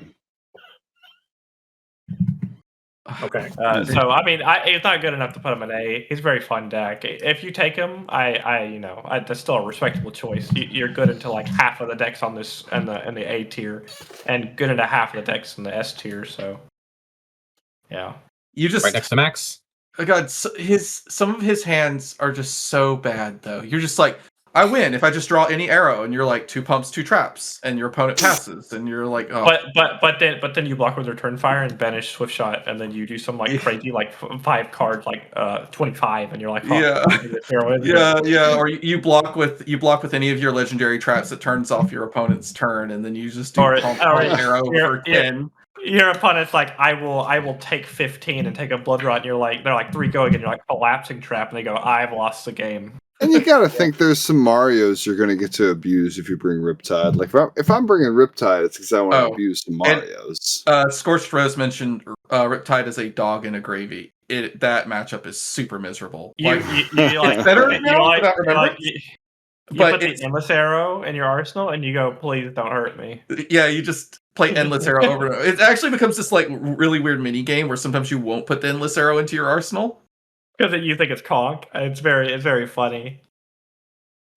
But I think when Gravy first came out, I played some games with Riptide to see how bad it was and learned it was really bad. But I think I had a record of one time that I shot endless arrow like over 20 times in one game. I mean, to be honest, like it's not the worst Gravy matchup in the world. You could. I love when my opponent is playing Riptide. That's not the sentiment I get when I play Riptide. Everyone's just like, did you draw a tar pit trap? Yeah, I'm sorry. I mean, trap triggering on allies now is a big deal. Yeah, it is. Tar Pit Trap is so good. Dude, every time you block with a tar pit trap into Katsu, a kitten dies. Like, Speaking of cats, Don't say that while I literally have yeah. a cat trying to beg for my attention. it's true though. Like, there's nothing ruder than tar pit trapping a Katsu. That poor guy. Like, he didn't deserve that. All right, where do we want to put Riptide? Playable. There's very always a hardcore group of people who are always like playing Riptide. Usually, it's not the red line that me and Damien like. It's the more kind of like One of these days, this deck will be top tier, and I will play them. One of these. Just put him days. next to Maxx. It's going to be very low. Yeah, that's pretty perfect. All right. Uzuri. Wait, is this someone to go next to Olympia? Wait, no, That's it's no, your- it's, that's your no. If they have Codex, you can't do it. No, this Codex. no. This hero goes thanks to Tuffnut. Yeah. Yeah. Okay. Tell me a little bit more about Uzuri in this current metagame. I just want to say I've seen a lot more of her than I thought I'd see at different events. I thought she'd be very underrepresented, and she is, but I've seen it a little bit more than I thought. I mean, Shakedown's a good card. Shakedown That's the only good. reason. That's the only reason to play the hero is Shakedown Yeah, and the like- mystery flip. If they gave her a couple specializations, like, she'd actually be a really fun, interesting, playable hero. But they've just like ignored her for sets and sets and sets. I really don't understand it. Actually, her hero power is very cool. Her whole motif and design is very cool. They're like, hey, she came out in Outsiders, and then we forgot about her. I guess she won that one event. Do the same What thing a for Pro Tour, 5. so, Yeah. That was when Zen and That was when Bonds of Agony was Yeah, legal. Neil. Yes, and that deck list was very perfectly engineered for that meta. It was Yeah. wild. Yes. how perfect it was. Uzuri had a good new matchup. That was the thing. Yep. Yep. Yeah. And New was pretty strong back then. Pro Tour Amsterdam was You- one of the narrowest yeah, metas having- we've ever seen in the game. Having a good Sin and a good new matchup is no wonder it did good. You know. Mm-hmm. All right, sounds like Uzuri is getting close to Tuffnut, I think. Yep. All right, and well, we got Levia can go down next to we got Olympia. one. No, Calm you yourself. say- Calm yourself. You calm say yourself. that until you're on the receiving end to the things that she can I've do. played you. I've been on the receiving end of a Levia before. No, she has her card support has only made even her recently. dramatically Even better. recently. Losing her huge setback was losing Mandible Claws. Like, if she had Mandible Claws right now, I'm pretty sure she would be top of A. What if we just played Scabskins and 2 copies of Savage Claw? Surely we get there. I mean, dude, as long as you hit a 4, 5, or 6 every turn, you're there. And you flip, and you just lean into it, and we flip Skull Crushers. Yep. Not leaning into it and running Gambler's Gloves. No. You Count- surely count only talk. roll 5s or 6s. She's allowed to run gamblers, I think. I mean, that's how I met Damien. When he was running Skull Crushers Levia. That was the Nats So- deck that I played. Yeah, that was very fun. I think this hero is in the next set waiting room. The D-React that blocks for 4 and immediately Yes. goes into the banish zone is absolutely crazy. Like, that D-React is so strong. Shadow Realm Horror, insane card. The card we've already seen, the token gate to Arathael, it automatically is just giving me wild deck building thoughts. Like, Yeah, we have to know how those are made. That is going to be like number one thing beyond the heroes themselves. Is how do we make this token? How do we make this token? I think the reason she's not super good right now is because we're not in a slow meta. She really thrives in slower metas, and I used to have this adage of I'm not playing Levia if ninjas are popular, and that's why I haven't played Levia in like 2 years, because we haven't had a time where ninja wasn't popular, starting with Zen being released. Also, with Oscilio being popular, sometimes you just get zapped down to 13, and you're very, very sad. Yeah. And I don't think you have the That's deck fun. space to run the blood debt prevention equipment. So I don't think people are running that, even though it's actually quite good into Oscilio, Arcane Oscilio. Okay. On principle, I think we cannot put anybody next to Olympia. There you go. Yeah. I actually think I think that's fine. There might be one stand for her, but yeah, I would not be surprised to see. I wouldn't be surprised like to it. see 0. I know. like it.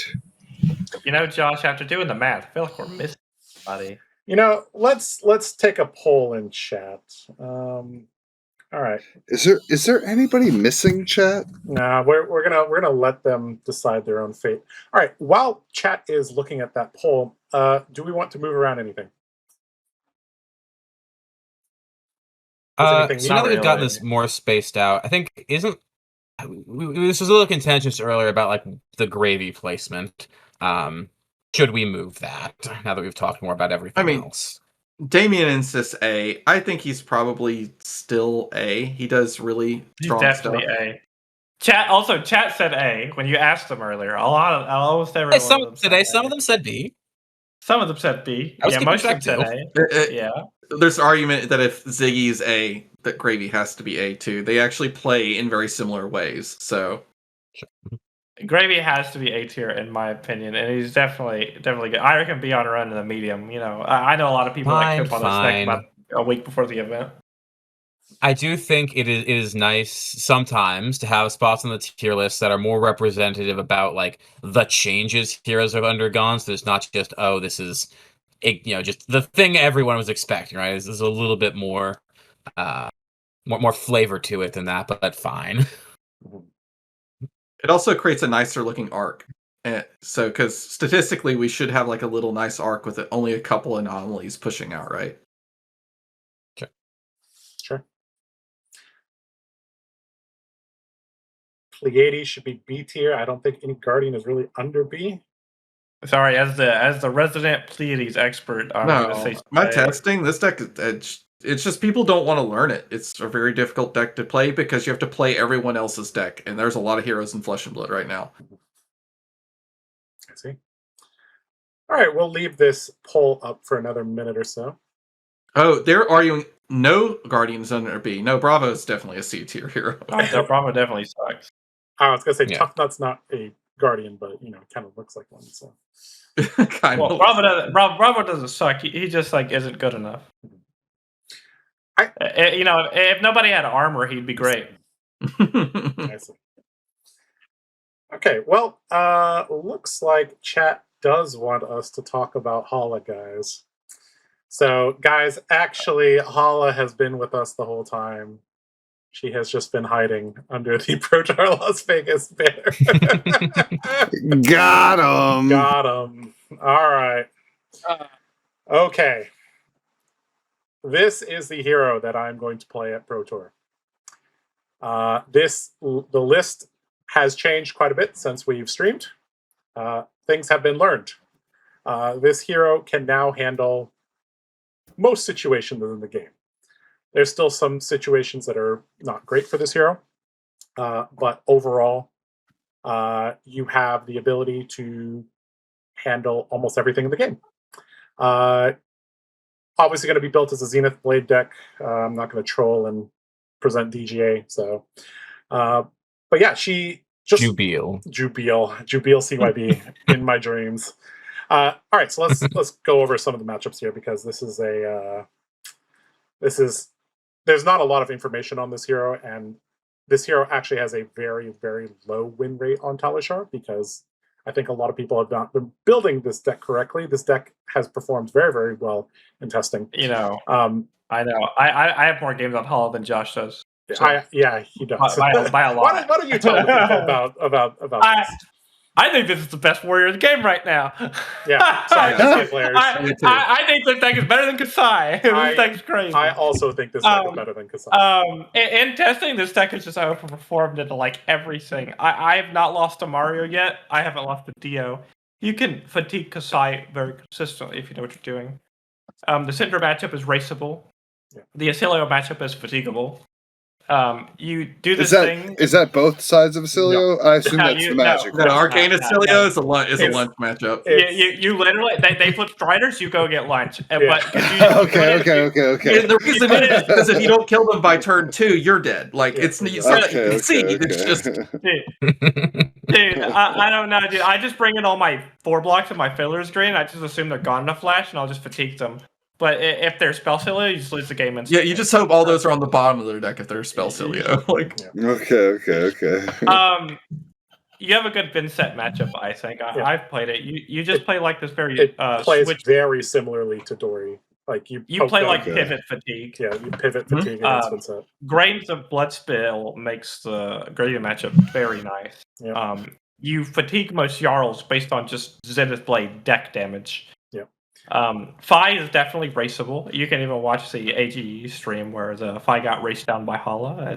These aggro matchups are very raceable nowadays, and we've added more tech to deal these aggro decks. I've fatigued every Huntsman I've played against. You can even use Ole to dodge Hunter or Hunted if you arsenal it at any point in the game. Mhm. We've added Jagged Edges and such for Zyggy, and I think Hala is favored into every warrior in the game. Just like the Master of Warriors being favored into all the warriors, checks out lore wise. Yeah, this hero is really a combination of all the other warriors. This feels like a capstone type of moment for me because it's like I'm combining all the past 5 years of playing warrior, and it's all culminating in playing this hero. When I was editing and building the list, I realized that it was just every single warrior built into one warrior. It's very flexible.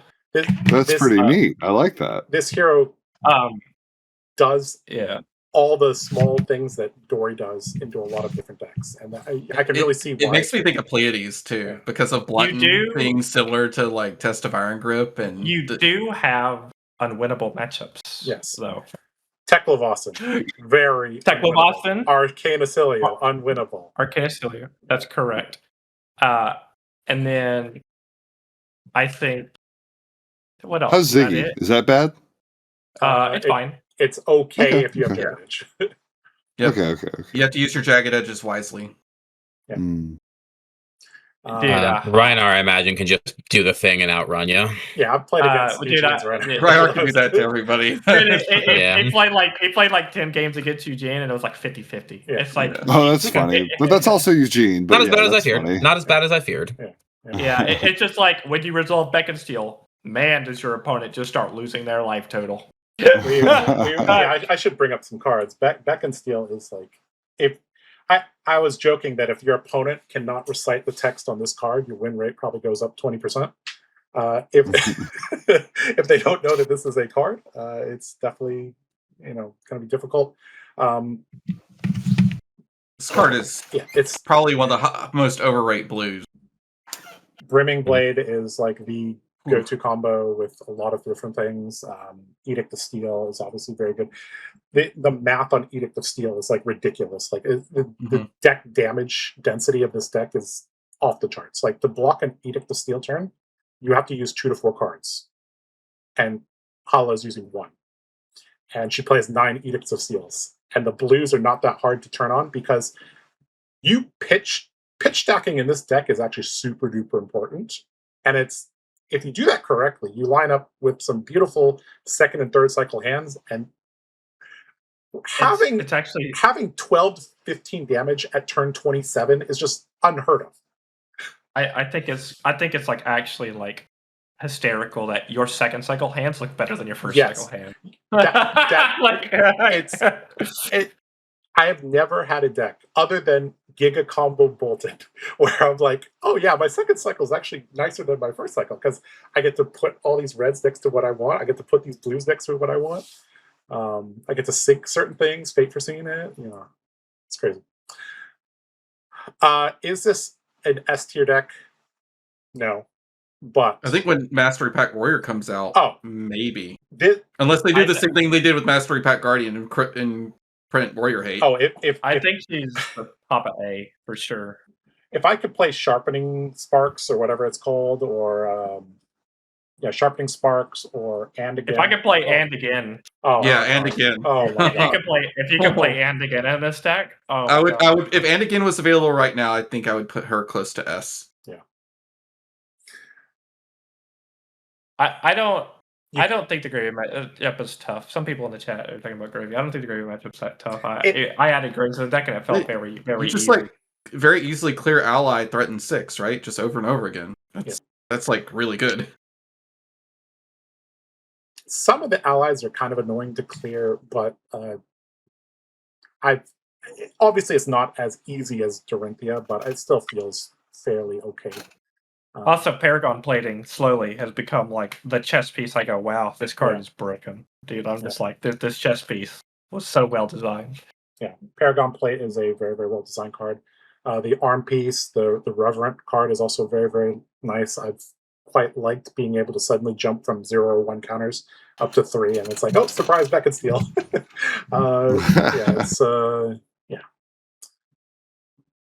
Yep. What is S tier in the very low category? That is the Eugene C. Maybe we should update that picture with like his Pro Tour picture or something. That might be better. Yeah, dude with the sunglasses. Yeah. Yes. We should. All right. Anyways, Hala is going to be very low A tier because I think her matchups are just too good to. Yeah. Nobody brought this to Shinjuku, and maybe it like can't be. It can't be 0. You're taking it. Yeah, it can't be 0 because I'm taking it. So it's about whether or not some other people want to jump on this train and whether or not they have faith in this. So it's quite funny. People tell me that Ripple Away shuts down the deck, and it's kind of painful sometimes. But sometimes I like go Edict of Steel. They ripple me. I swing my sword before go again, and then I play Command and Conquer, and then I go, I don't have a. And I think that's why the win rate might seem low. Is that it's too the holodecks people have been playing in the past are too greedy and too soft to ripple away in Warmonger's diplomacy. Yeah, Warmongers is very annoying. Ripple's very annoying, but you could play around these type of things, and by playing around them, you're already executing your main game plan. Your main game plan is not to keep 5 cards against a Cindra and hope they don't end their turn with Warmongers. Okay, so yeah. All right, that's all the whole list. We don't have another one hidden behind. No, we don't. Prism's not hiding anywhere. That's a clean 3 hours. Not bad. Yeah, it's not bad. Yeah. All right, I don't think we're going to move anything around. Okay, so I think I guess this is going to be a pretty interesting Pro Tour. Good job, LSS. Most of the heroes in the game do not suck. So yeah, and Olympia soon will not suck. So everything being having a good amount of heroes in S and A, and then good splattering in B and C. Pretty good. We're in a pretty healthy meta, I think, right now. Yeah, this Pro Tour is going to be interesting. Any closing thoughts from any of you guys? It's going to be fun. Yeah, I just can't wait. I'm just so excited to play. Yeah. It's such a fun format right now. I'll say it is. I feel like even more than the event itself, I am looking forward to getting more information about the next set. Yeah. Yes. I think the keynote is going to be the highlight of the weekend for me, unless things go exceptionally well. Yeah, as a recovering Levia addict, and we have our Resonant Prism player, and another Prism player. We have 2 Prism players here, 3 Prism players. A Boltyn player. I think we all have some investment in a light shadow set that could happen. Right now, it's only shadow. But it's only going to be shadow. Potential. I'm gonna say there is not going to be another Prism spoiled here, but that's okay because we can already get some other interesting things. Well, are you sure? Somebody might try to stop him from claiming the Shadow Throne. No. This is a Infinity War endgame scenario. It's all shadow. This next set is going to be all light, and that's where the Prism reprint comes in. Yeah. I feel like we might get Shadow Illusionist. Maybe not, but I hope we do. You guys are all talking about the thing that's happening in September. I'm more excited about the thing that's happening in August. Dude, I'm pretty excited for Mastery Pack. Dude, this game will change drastically upon Mastery Pack Warrior. Well, I mean, Oh, yeah, I don't know Worlds that is I get gonna to be- go to any events in August. Like, I don't know that I get to go to Calling KC, so it's just not as relevant for me. Fair. I mean, I have to go to Calling KC, right? Because Mastery Pack Warrior just came out, so I gotta do something, Yeah. right?